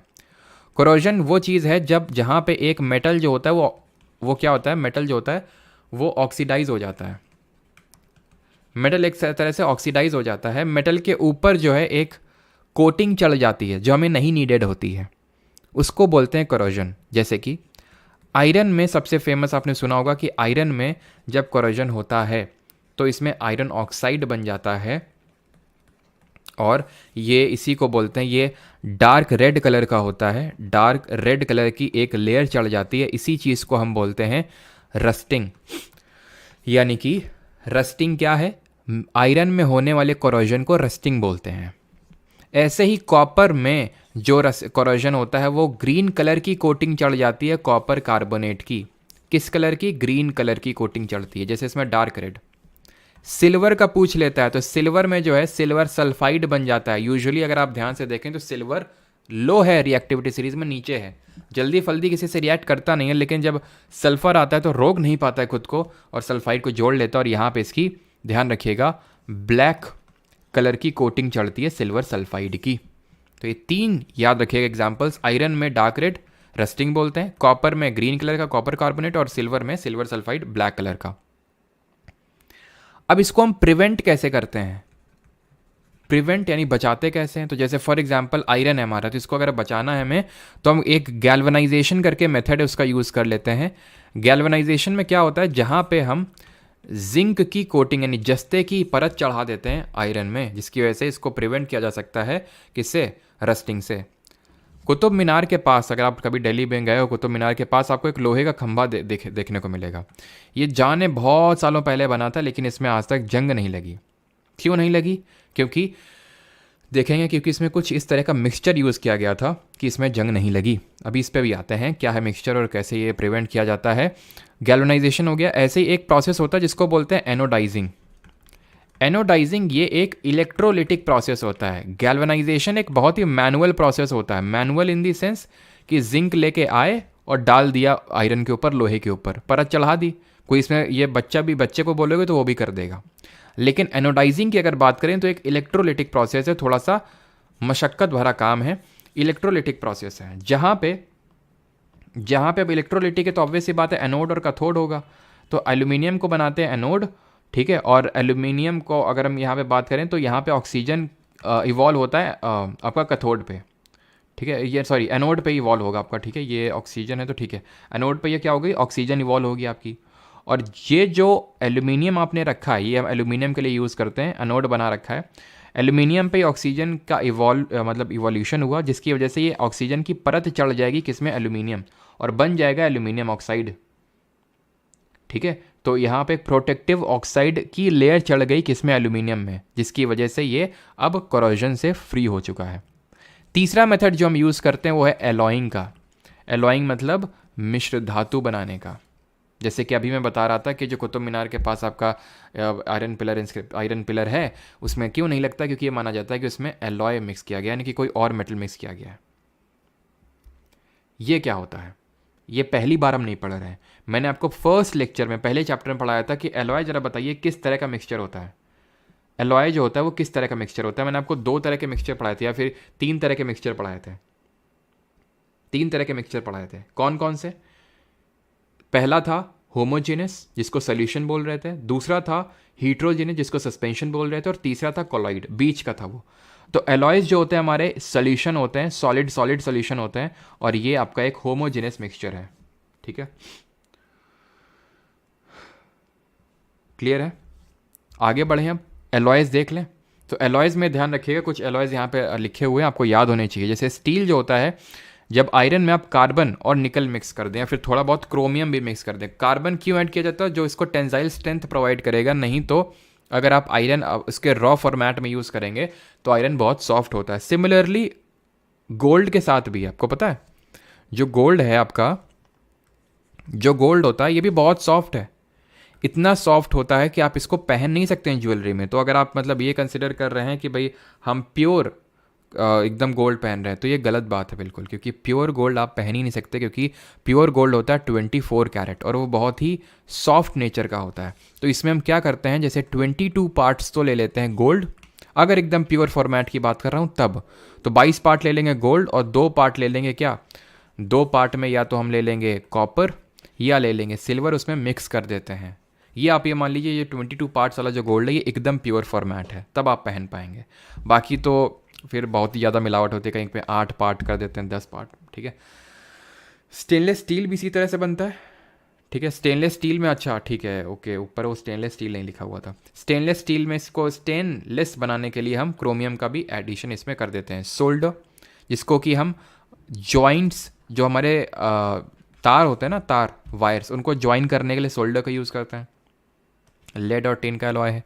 ब्रास की अगर बात करें तो कॉपर और जिंक का, यानी कि तांबे और जस्ते का ये एलॉय है। इसी तरह हमारा एक होता है ब्रॉन्ज, जिसका ब्रॉन्ज आपने पढ़ा था, जरा बताइए किस हिस्ट्री में हमने कहाँ पे पढ़ा था ब्रॉन्ज के बारे में? हिस्ट्री में, एंशियंट हिस्ट्री में हमने ब्रॉन्ज के बारे में कहाँ पढ़ा था? तो कॉपर और टिन, यानी कि जो आपका तांबा होता है और जो टिन होता है, उसका मिक्सचर होता है क्या आपका, उसका मिक्सचर होता है, उसको बोलते हैं ब्रॉन्ज। याद ऐसे रख सकते हैं कि भाई ब्रास को कैसे याद करोगे, बिकॉज करके याद कर सकते हो, बी कॉ ज, क से कॉपर और ज से जिंक हो जाएगा। ठीक है, और ब्रॉन्ज को कैसे याद करोगे? ब्रॉन्ज को याद करना है कि कजिन मेरा जो है ब्रॉन्ज मेडल लेके आया है, कहाँ पे, ओलंपिक्स में। तो ब्रॉन्ज की अगर हम बात करें तो हमने ब्रॉन्ज एज सिविलाइजेशन पढ़ा था। इंडस वाली सिविलाइजेशन को हम, या फिर हड़प्पन सिविलाइजेशन को ब्रॉन्ज एज सिविलाइजेशन बोलते हैं, बिकॉज हमने देखा था कि किस तरह से यहाँ पे जो फ्लरिश किया था हड़प्पन सिविलाइजेशन, तो ये लोग क्या करते थे, कॉपर तो यहाँ पे खेतरी माइंस हो गई हमारी, याद आ रहा है आपको, खेतरी माइंस इन राजस्थान, मलज खंड, कहाँ पे जरा बताइए, मलज खंड माइंस कॉपर की।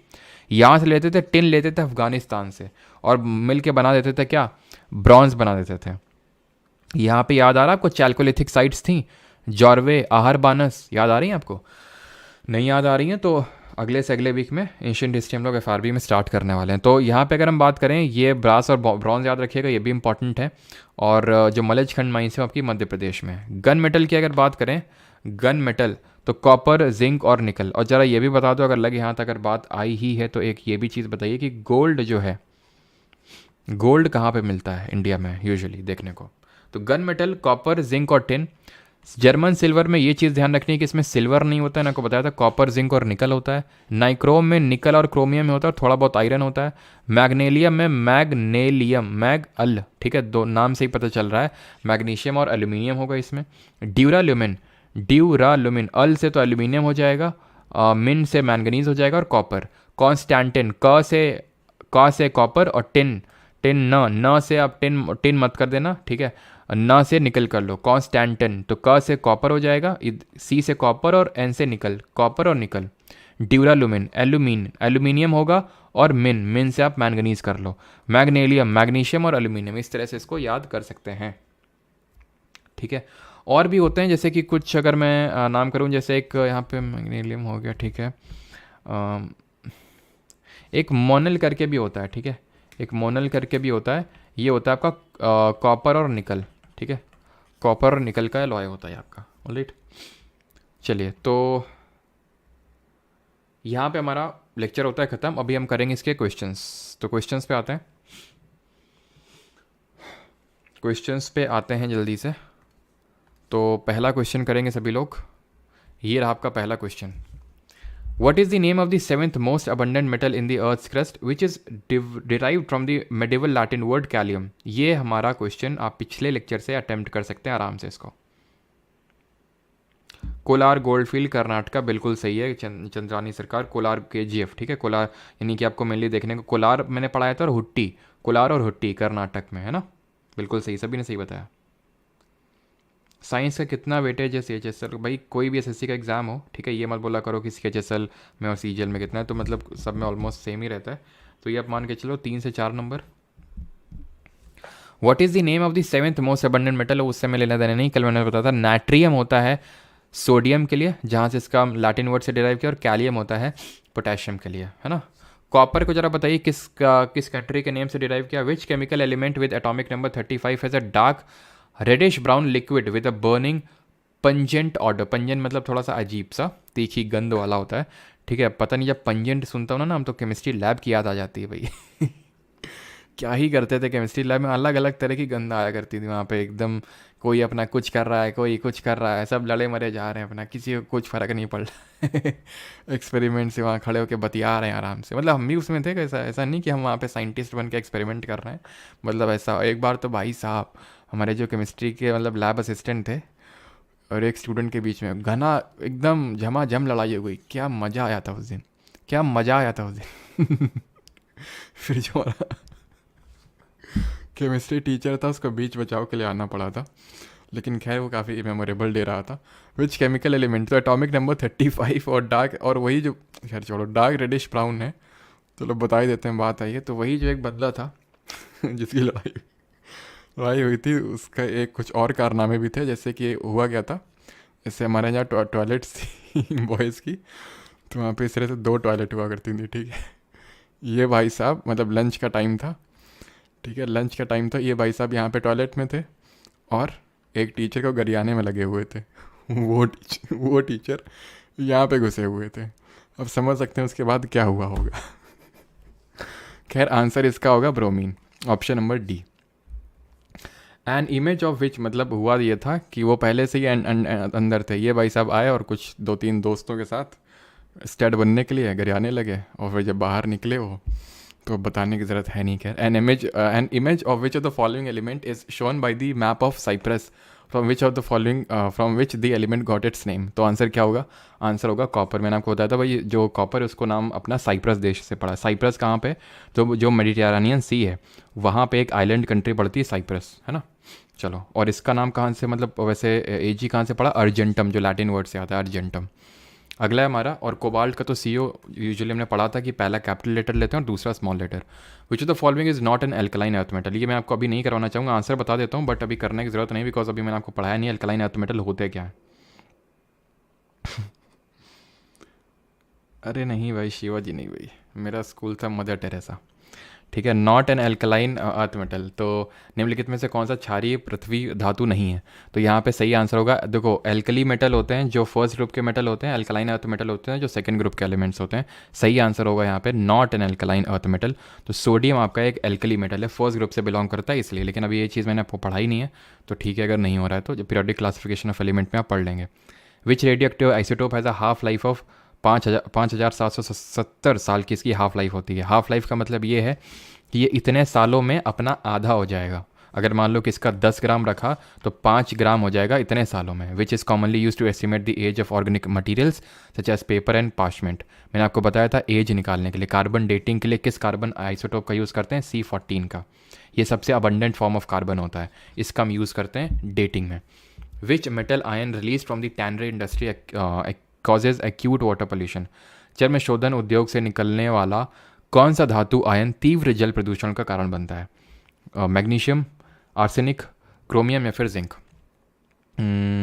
हाँ ठीक है, तो आंसर होगा क्रोमियम, ठीक है।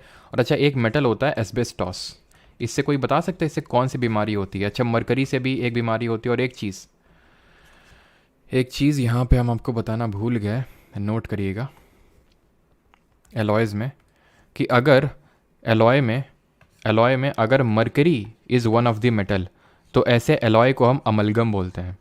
अगर हम कोई भी एलॉय बना रहे हैं और उसमें हमने मरकरी को रख रखा है तो उसको हम अमलगम बोलेंगे, पहली चीज़। दूसरी चीज़ ये है कि जो एलॉय होते हैं इनकी जो कंडक्टिविटी होती है, जो सुचालकता होती है वो कम होती है as compare to their constituent elements, और सॉरी कॉन्स्टिट्यूएंट मेटल्स। जैसे कि अगर मैं बोलता हूँ ब्रास, कॉपर और जिंक का एलॉय है, तो जो ब्रास की कंडक्टिविटी होगी वो कॉपर की कंडक्टिविटी से और जिंक की कंडक्टिविटी से कम ही होगी हर केस में।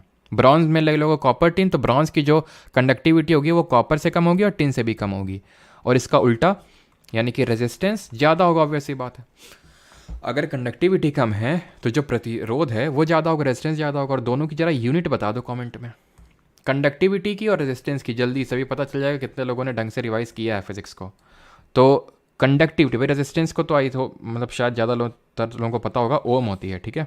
कंडक्टिविटी की होती है सीमेंस, सीमेंस होती है, जिसको कि हम मो के नाम से जानते हैं। ओम का उल्टा कर दो मो, या फिर ओम इनवर्स भी इसको हम बोलते हैं। क्लियर? तो आगे बढ़ते हैं अभी।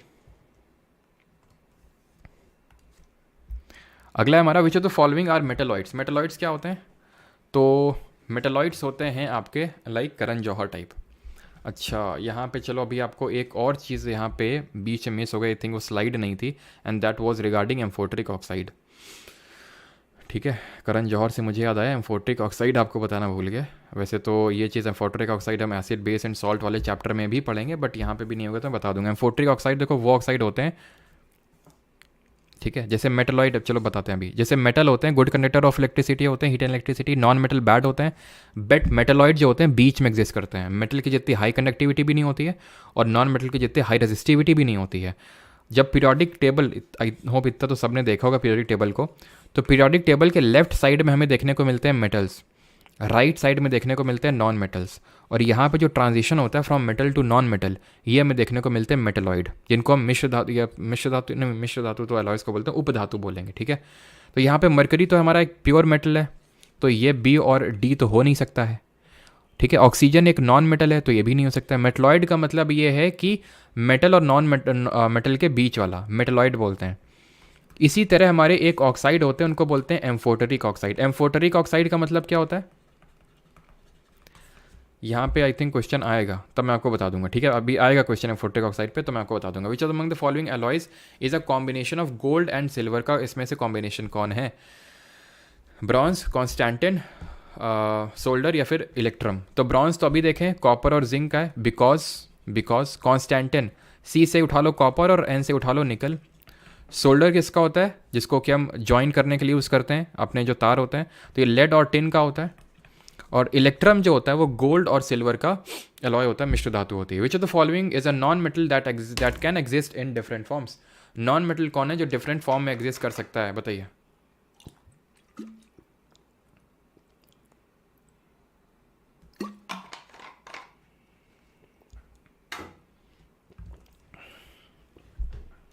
मरकरी मेटल है which is liquid at room temperature. Liquid non metal का नाम बताइए जो लिक्विड होता है रूम टेम्परेचर पे। कार्बन होगा, मैंने बताया था कार्बन क्यों ऐसा होता है, क्यों ऐसा प्रॉपर्टी शो करता है, बिकॉज कार्बन के एटॉमिक कितना नंबर है? 6, तो 6 इलेक्ट्रॉन होंगे, 6 प्रोटॉन होंगे, तो इलेक्ट्रॉनिक कॉन्फिगरेशन होगा 2,4, यानी ये 4 ले भी सकता है ऑक्टेट कंप्लीट करने के लिए, और अगर 4 दे देगा तो के शेल में 2 बचेंगे, तो वो भी आपका एक तरह से वो भी हो जाएगा, तो कन्फ्यूज रहता है, जिसकी वजह से इसको वरदान मिला था। एक दिन ऐसे बैठा हुआ था, मेडिटेशन कर रहा था भयंकर टाइप, शिव जी आए, बोलते हैं बताओ क्या चाहिए, तो बोलता है कि हमें ऐसी प्रॉपर्टी बना दे दो कि हम हर जगह हों, ठीक है, हम एकदम ओमनीपोटेंट हो। सही बताया ना, ओमनीपोटेंट का मतलब यही होता है ना, हर जगह मौजूद होता है, ये ओमनीसिएंट होता है? तो कार्बन, ठीक है, तो कार्बन जो होता है वो बहुत सारी फॉर्म में एग्जिस्ट करता है। जब हम जो अभी हमने देखे तो आइसोटोप होते हैं, 6C12 होता है, 6C14 होता है, 17 होता है, ठीक है। तो ये कार्बन के डिफरेंट फॉर्म्स होते हैं। इसके बहुत सारे एलोट्रोप्स होते हैं जिनको अप्रूव बोलते हैं। डायमंड होता है, ग्रेफाइट होता है, बक में सल्फ्यूरिन होता है, जो हम कार्बन वाले चैप्टर में देखेंगे। लिथियम मेटल होता है, पोटेशियम भी मेटल होता है, जिसको लिथियम को किस नाम से जानते हैं? लिथियम को हम जानते हैं वाइट गोल्ड के नाम से, atomic number 3। Which of the following metals is always a component in an amalgam. तो अगर अमलगम है तो कौन सा मेटल होगा ही होगा? मरकरी होगा, ऑप्शन नंबर बी, ठीक है। ओमनी प्रेजेंट, हाँ ओमनी प्रेजेंट होता है, बिल्कुल पढ़ाई नहीं हो रही, मोटिवेशनल क्लास भी दे दो। मिस्टर डीजे मिलेगी, मोटिवेशनल क्लास भी मिलेगी, चिंता ना करो। पहला मोटिवेशनल क्लास होगा कि भाई एक स्टूडेंट ने कमेंट किया था वीडियो में कि सर रात में सोते हैं ना तो थॉट्स चलते रहते हैं, मतलब रात में नींद नहीं आती ढंग से, ठीक है। तो सबसे पहला वीडियो उसी पे होगा, लेकिन कब होगा इसका तो मैं कमिट नहीं कर सकता हूँ। तब होगा जब केमिस्ट्री खत्म हो जाएगी, तब मैं कमिट कर सकता हूँ, ठीक है। अभी केमिस्ट्री के जो 3-4 लेक्चर बाकी हैं वो ख़त्म करने के बाद, ठीक है, वो लेक्चर्स होंगे। Which among the following alloys made up of copper and zinc? Because, B लो भैया, यहाँ तो ब्रास है ही नहीं, हमारे साथ तो मोई मोई हो गया, कोई नहीं। मोनल बताए थे आपको, निकल और कॉपर, ठीक है, निकल और कॉपर। मैग्नीशियम, मैग्नीशियम और एल्यूमिनियम, है ना। रोल्ड गोल्ड कप, भैया हमको भी तो रोल्ड गोल्ड की अगर बात करें तो ये भी सही आंसर नहीं होगा, डच मेटल। अब ध्यान से सुनना, कॉपर और जिंक से मिलता है ब्रास भी, आप बोलोगे सर यहाँ पे आप डच मेटल बनाए दे रहे हो, तब तक ये बताओ रोल्ड गोल्ड जो होता है वो किसका अलॉय होता है? तो आप बोलोगे कि ये आप डच मेटल बनाए दे रहे हो। रीज़न इसका ये है कि कॉपर और जिंक किस प्रतिशत में आप मिला रहे हैं, किस परसेंटेज मिला रहे हैं, ये भी बड़ा मैटर करता है। जैसे यहाँ पे अगर हम बात करें तो रफली 70% और 30% का होता है। यहाँ डच मेटल में पता है कितना होता है? डच मेटल में रफली 85% और 15% होता है, यानी कॉपर ज़्यादा मात्रा में अगर मिला दोगे तो डच मेटल मिल जाएगा। रोल्ड गोल्ड जो होता है ये कॉपर और एल्यूमिनियम का जो है बना होता है, कॉपर और एल्यूमिनियम का। क्लियर रहती चीज़? तो ये चीज़ ध्यान रखिएगा कि जो ब्रास होता है उसमें जो कॉपर का परसेंटेज होता है वो उतना नहीं होता जितना कि डच मेटल के केस में होता है। जैसे ब्रॉन्ज की बात कर लें, ब्रॉन्ज की बात कर लें, ये किसका होता है? कॉपर और टिन का होता है। यहाँ पे कितना होता है? तो टिन का ऐसे मान लो रफली 12 से 15%, 12% अगर ये है तो ये कितना होगा? ये आपका 82% होगा, सॉरी 88% होगा, है कि नहीं? तो इस तरह से रफली परसेंटेज पे भी डिटरमाइन होती हैं चीज़ें। Which of the following statement is correct? कौन सा सही है? Metal react with acid and produce metal salt with hydrogen gas, बिल्कुल मैश सही है, पहले ही सही है। Non metal react with oxygen to produce non metallic oxide which are basic in nature. Non metallic basic है, मेटल एसिडिक है, उल्टा लिख दिया। नॉन मेटल, अब देखो अगर दूसरा सही होगा तो तीसरा भी सही होगा, और एक क्वेश्चन के दो आंसर तो हो नहीं सकते हैं, सिंपल सी बात है, नहीं दोनों ही गलत हैं। क्योंकि मेटल के ऑक्साइड एसिडिक होते हैं नेचर में, क्योंकि तभी तो रिएक्ट कर रहे थे किसके साथ? किसके साथ रिएक्ट कर रहे थे? मेटल के ऑक्साइड बेस के साथ रिएक्ट कर रहे थे। क्यों? क्योंकि सॉरी नॉन मेटल, हाँ नॉन मेटल के ऑक्साइड बेस के साथ रिएक्ट कर रहे थे। क्यों? क्योंकि एसिडिक नेचर के होते हैं।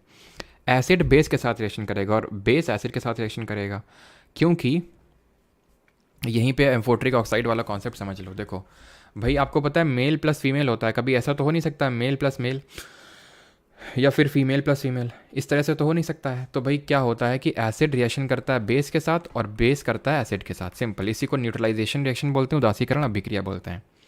लेकिन कुछ हमारे ऐसे ऑक्साइड होते हैं जो एसिड के साथ भी रिएक्शन कर जाते हैं और बेस के साथ भी। जैसे मेटल ऑक्साइड की तुम अगर रिएक्शन करवाने चले जाओगे किसी बेस के साथ तो रिएक्शन नहीं होगी। क्यों नहीं होगी? क्योंकि मेटल ऑक्साइड खुद बेसिक होता है, तो बेस बेस को रिएक्ट नहीं करवा पाओगे तुम। नॉन मेटल ऑक्साइड की तुम रिएक्शन करवाने चले जाओगे एसिड के साथ, नहीं होगी, क्योंकि ये भी एसिड नहीं हो, ईंट से ईंट नहीं बजा पाओगे, ठीक है। तो ईंट से ईंट नहीं बजानी तुम्हें, लेकिन कुछ ऐसे होते हैं करण जौहर टाइप जो ईंट से ईंट बजा देते हैं। जैसे कि एम्फोटरिक ऑक्साइड की अगर हम बात करें तो वो ऑक्साइड्स होते हैं जो कि एसिड के साथ भी रिएक्ट कर लेंगे और बेस के साथ भी रिएक्ट कर लेंगे। जैसे फॉर एग्जांपल एल्यूमिनियम का ऑक्साइड हो गया, जिंक का ऑक्साइड हो गया। इसको आप वहीं पे नोट करेंगे अगर नोट्स बना रहे हैं, नोट्स में तो आपको क्रेडिट मिलेगा। वैसे इनको हम बोलते हैं एम्फोटरिक ऑक्साइड्स, एम्फोटरिक ऑक्साइड, ठीक है। तो ये दोनों आपके गलत होंगे। Less reactive metal displace more reactive metal, तो ये उल्टा लिखा हुआ, ज़्यादा रिएक्टिव वाला कम रिएक्टिव वाले को डिस्प्लेस कर देता है। यहाँ पे तो उल्टी गंगा बह रही है। विच of the following statement is और आर नॉट करेक्ट? इनमें से कौन सा सही नहीं है? The property of metals by which they can be beaten into thin sheets is called as malleability, बिल्कुल इसको malleability बोलते हैं। Property of metal by which it can be drawn into long wires इसको ductility बोलते हैं। Usually ऐसे cases में reverse कर देता है लेकिन रिवर्स न करके इसने एक खेल यहाँ खेल दिया, एंड दैट इज़ कि नॉट करेक्ट पूछ लिया। तो ऐसे में यूजुअली ने बहुत सारे लोगों ने बोथ मारा होगा, लेकिन आंसर क्या होगा? नीदर होगा, क्योंकि आपसे नॉट करेक्ट पूछा है, दोनों ही सही है, तो इसलिए नीदर 1 नॉट 2, है ना। और यूजुअली क्या करते हैं भाई, रिवर्स करने के भी चांसेस रहते हैं कि मैलेबिलिटी वाली डेफिनेशन डक्टिलिटी में कर दी and vice versa. 14th, which of the following liquids can dissolve noble metal such as gold and platinum? तो निम्नलिखित में से कौन सा तरल पदार्थ सोने और प्लैटिनम जैसी उत्कृष्ट धातुओं की को घोल सकता है? फॉर्मिक एसिड, जिसको मेथनोइक एसिड बोलते हैं, नहीं। एक्वारेजिया, जी हाँ, ऑप्शन नंबर बी। एक्वारेजिया जो होता है ये एक मिक्सचर होता है। किसका मिक्सचर होता है? ये मिक्सचर होता है आपका दो चीज़ों का, दो एसिड का, और एक होता है HCl और एक होता है HNO3। किस रेशियो में होता है ये इंपॉर्टेंट है जानना, किस रेशियो में होता है ये इंपॉर्टेंट है। तो 3:1 के रेशियो में होते हैं, 3:1। याद कैसे रखेंगे? HCl, इसमें 3 लेटर्स आपको दिखाई पड़ रहे हैं, ठीक है, HCl, तो 3 हो गया, और दूसरा वाला HNO3 हो, मतलब दूसरा जो HNO3 है वो आपका एक पार्ट हो जाएगा। जो एक्वारेजिया है, अगर कभी पूछ ले कि इसका, ये तो लैटिन टर्म है एक्वारेजिया, बट इसका इंग्लिश टर्म अगर हम बात करें तो इसका इंग्लिश टर्म होता है रॉयल वाटर। अगर कभी पूछ ले कि एक्वारेजिया का मतलब क्या होता है इंग्लिश में, इसका मतलब होता है रॉयल वाटर। ये रॉयल चीज़ों को डिजॉल्व कर रहा है ना, ठीक है। क्लोरोफॉर्म की, बाकी एसिटिक एसिड यार पढ़ेंगे अगले लेक्चर में, ठीक है। क्लोरोफॉर्म की अगर बात करें, CHCl3, ये होता है chloroform. 15th, which of the following statement is not correct regarding the alkali metal. पढ़े नहीं अभी तो स्किप कर सकते हैं, बाकी मैं करवा देता हूँ आपको अगर जिन लोगों को पता है। All alkali metals are silvery white soft and light metals. The ionisation enthalpy of alkali metal are considerably low and decrease down the group. सही है आपका।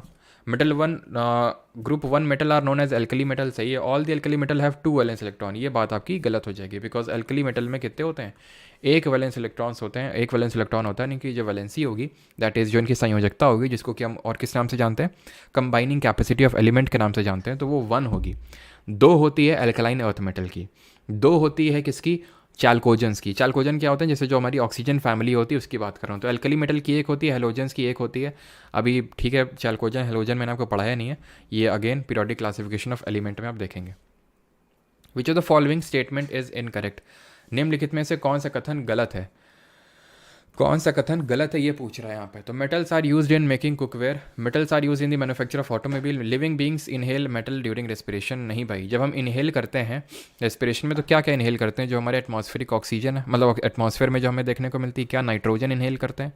कितने परसेंटेज में? जरा बताइए, ऑक्सीजन कितने परसेंटेज में है, CO2 कितने परसेंटेज में है, आपकी ऑर्गन कितने परसेंटेज में है? तो नाइट्रोजन 78%, ऑक्सीजन 21%, ऑर्गन 0.9%, CO2 0.036%। इनमें से कोई मेटल है क्या? नहीं है, तो ये गलत हो जाएगा आपका।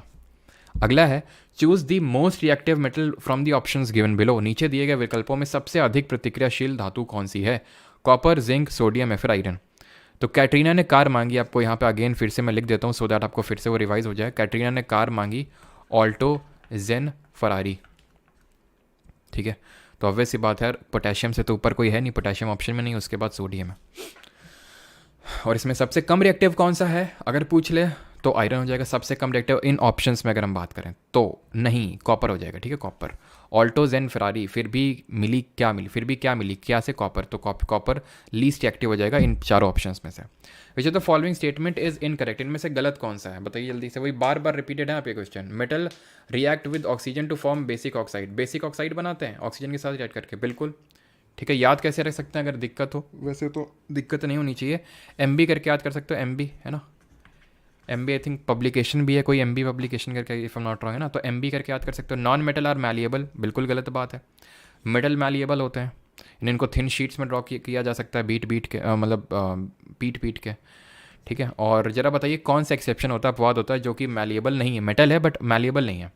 Non metal do not produce any sound, बिल्कुल। सोनोरोसिटी जो होती है, सोनोरस का मतलब होता है जब मेटल को हिट करो तो साउंड प्रोड्यूस करते हैं, वो हमें मेटल्स में देखने को मिलता है, ना कि नॉन मेटल्स में। तो बात बिल्कुल सही है। Metals have low ionisation enthalpy, ये सही है। Ionisation enthalpy, electron gain and affinity, ये पीरियोडिक टेबल वाले चैप्टर में पढ़ेंगे। Which of the following metals reacts violently with the cold water. तो कौन बहुत ही ठंडे पानी के साथ बहुत ही तीव्र प्रतिक्रिया कर रहा था, बहुत ही ज्वलनशील, बहुत ही भयंकर हीट रिलीज कर रहा था? तो कौन था हमारा? कैटरीना ने पोटेशियम और सोडियम। कैटरीना ने कार मतलब कैल्शियम, वो रिएक्ट कर तो रहा था, विग्रसली नहीं कर रहा था, बबल्स प्रोड्यूस हो रहे थे जिसकी वजह से फ्लोट करने लग रहा था। मैग्नीशियम वार्म के साथ, और ऑल्टोज एंड फरारी एल्यूमिनियम, जिंक और आयरन वो रिएक्ट कर रहे थे वार्म वाटर के साथ, सॉरी वार्म वाटर के साथ, सॉरी वो स्टीम के साथ रिएक्शन कर रहे थे, ठीक है, स्टीम के साथ। वार्म के साथ तो मैग्नीशियम कर रहा है। 20th नंबर क्वेश्चन है, हम 25 क्वेश्चन करेंगे, ठीक है। विच of the following metals have atomic number 3 is a soft silvery metal with very low density. Simple, हमने देखा था लो डेंसिटी L से लिथियम, L से लो डेंसिटी। सबसे लीस्ट डेंसिटी होती है और सबसे हाईएस्ट डेंसिटी किसकी होती है जरा बताइए? इसको हम वाइट गोल्ड के नाम से जानते हैं। Identify the incorrect pair with the respect to the substances and the specific heat capacity at -1 joule kg per kelvin, ठीक है। ठीक है, per kelvin at room temperature and atmospheric pressure. तो बताइए 1 केल्विन, तो यहाँ पे अगर हम बात करें तो किसका गलत लिखा हुआ है? वाटर का गलत लिखा हुआ है, बिकॉज वाटर का तो 4000 के ऊपर होता है, 1200 नहीं होता। तो ऑप्शन नंबर बी यहाँ पे सही आंसर होगा। ठीक है, क्लियर। अगला क्वेश्चन है 22 नंबर, the particles of which metal on heating to the boiling point of 357 degree Celsius go from liquid state to the gaseous state. कौन सा मेटल है जिसको हम लिक्विड स्टेट में हीट करें तो गैसियस स्टेट में कन्वर्ट हो जाता है? It is none other than are mercury. Option number A. पारा जो होता है उसको जब हम हीट करते हैं तो वो लिक्विड से गैसियस स्टेट में कन्वर्ट हो जाता है। तो ऑप्शन नंबर ए यहाँ पे सही आंसर होगा। 23, which metal sulphate composed of potassium, aluminium and sulphate ions in this ratio 1:1:2 plays a role as a flame retardant, a mordant and astringent? Gypsum, potassium, Epsom salt या फिर कैलेस्टीट। Gypsum की अगर हम बात करें तो एसिड बेस और salt वाले चैप्टर में हम पढ़ेंगे। ये होता है आपका, ठीक है, CSO4.2H2O। ठीक है, सॉरी, ठीक है, CSO4.2H2O होता है इसमें। ठीक है, इसको बोलते हैं जिप्सम। पोटैश एलम इसका सही आंसर होगा। पोटैश एलम इसका सही आंसर होगा, जहाँ पे पोटेशियम होता है, एल्यूमिनियम होता है और जो सल्फेट होता है उसके 2 मॉलिक्यूल्स होते हैं। ये होता है आपका option number B. Epsom salt जो होता है मैग्नीशियम सल्फेट होते हैं, मैग्नीशियम के सल्फेट होते हैं। सेलेस्टाइट की अगर बात करें स्ट्रॉन्शियम सल्फेट होता है, जो सेलेस्टाइट होता है वो स्ट्रॉन्शियम सल्फेट होता है। 24, identify the alloy among the following of which lead is a component. Lead किसका कॉम्पोनेंट है? अल्निको नहीं, सोल्डर लेड और टीन से मिलकर बनता है। कॉन्स्टेंटिन तो कॉपर और निकल से। And the last question for the day is here this, which of the following is one of the metals used in LED semiconductor technology. निम्नलिखित में से कौन सी धातु एलईडी सेमीकंडक्टर प्रौद्योगिकी में उपयोग की जाने वाली धातुओं में से एक है? एलईडी में कौन सी यूज होती है? आयरन नहीं, कॉपर नहीं, गैलियम यूज होता है, जो कि जिसका मेल्टिंग पॉइंट लो होता है, गैलियम और सीजियम का, है ना। अगर इनको हम हथेली में रखते हैं तो ये मेल्ट होने लगते हैं। बाकी के यार क्वेश्चन आप कर लेंगे, 5-6 क्वेश्चन। ठीक है, चलिए। हाँ जी, तो लेक्चर होता है ख़त्म। और किसी को कोई डाउट तो पूछ लो भाई जल्दी से।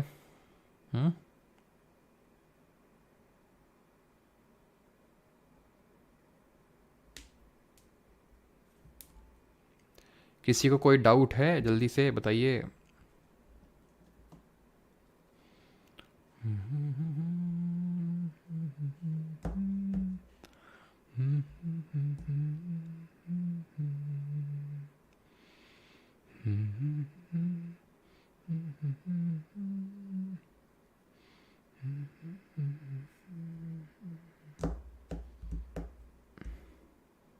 सिर्फ आरबी प्लस क्लास सैचुरेट कर देती है। वो हो, सैचुरेट कर देती है, क्या बात है, क्या बात है। तो सैचुरेट कर देती ना तो हम पहले ही बताए थे, पहले ही हम डिस्क्लेमर दिए थे। एफआरबी जो है वो कमज़ोर दिले दिला लोगों के लिए नहीं, मतलब कि वो आप अगर झेल सकते हैं तो ही झेलिए उसको, नहीं तो बैच कंप्लीट करिए तब झेलिए। अगर आप प्योर सीजल वाले एस्पिरेंट है, CHSL CPO आपको नहीं देना है, बैच कंप्लीट करिए देन एफआरबी को करिएगा। ठीक है, अगर आप बैच के हैं। ठीक है, और बैच जिन लोगों को एनरोल करना है तो एनरोल कर सकते हैं, परमार अकेडमी एप्लीकेशन और वेबसाइट है। ठीक है, हम तो शादी में जा रहे थे तो अच्छा। Is there any discussion group? Private Telegram group है बैच में।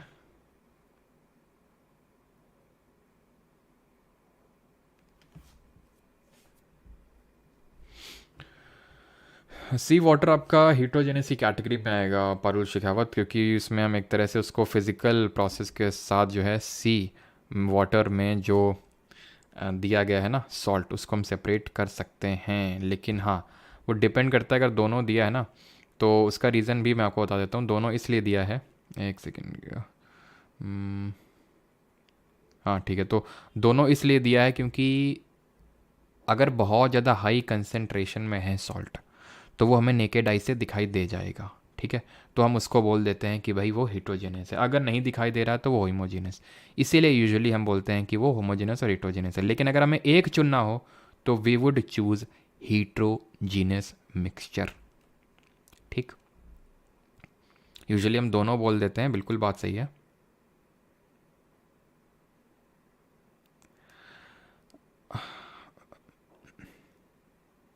सर आपने कमला मेमोरियल स्कूल का नाम सुना है क्या? नहीं भाई, अभी तक तो नहीं सुना है, अभी पहली बार सुनना है।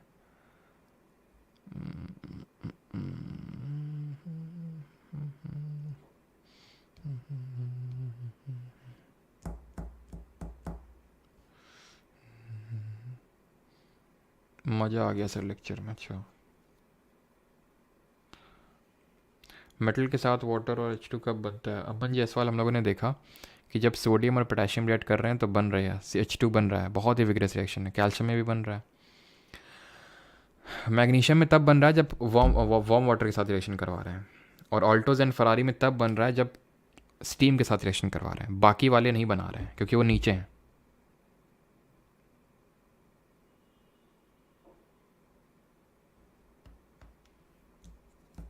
सर आज से KBC का रजिस्ट्रेशन स्टार्ट हो रहा है। अच्छा ऐसा है क्या? कैसे करना होता है? दे देते हैं क्योंकि मम्मी बोलती रहती है जब भी मतलब KBC जैसे लगाते हैं टीवी में तो मम्मी फिर चिल्लाने लगती हैं, बोलती हैं कि तुम क्यों नहीं देते हो? मतलब जानने कब से बोल रही मैं कि दो दो दो, लेकिन पता ही नहीं चलता है।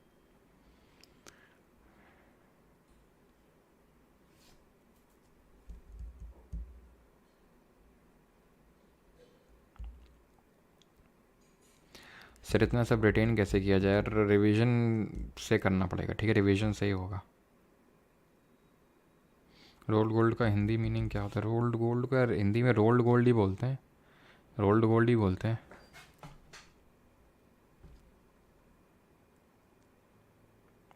स्टैटिक जीके के कुछ टॉपिक बचे हुए हैं, वो करेंगे डेजी। अभी थोड़ा सा हमने सोचा कि एक अलग फ्लेवर देते हैं आपको, इसलिए केमिस्ट्री हमने स्टार्ट कर दी थी। 2-3 टॉपिक्स बचे हुए हैं।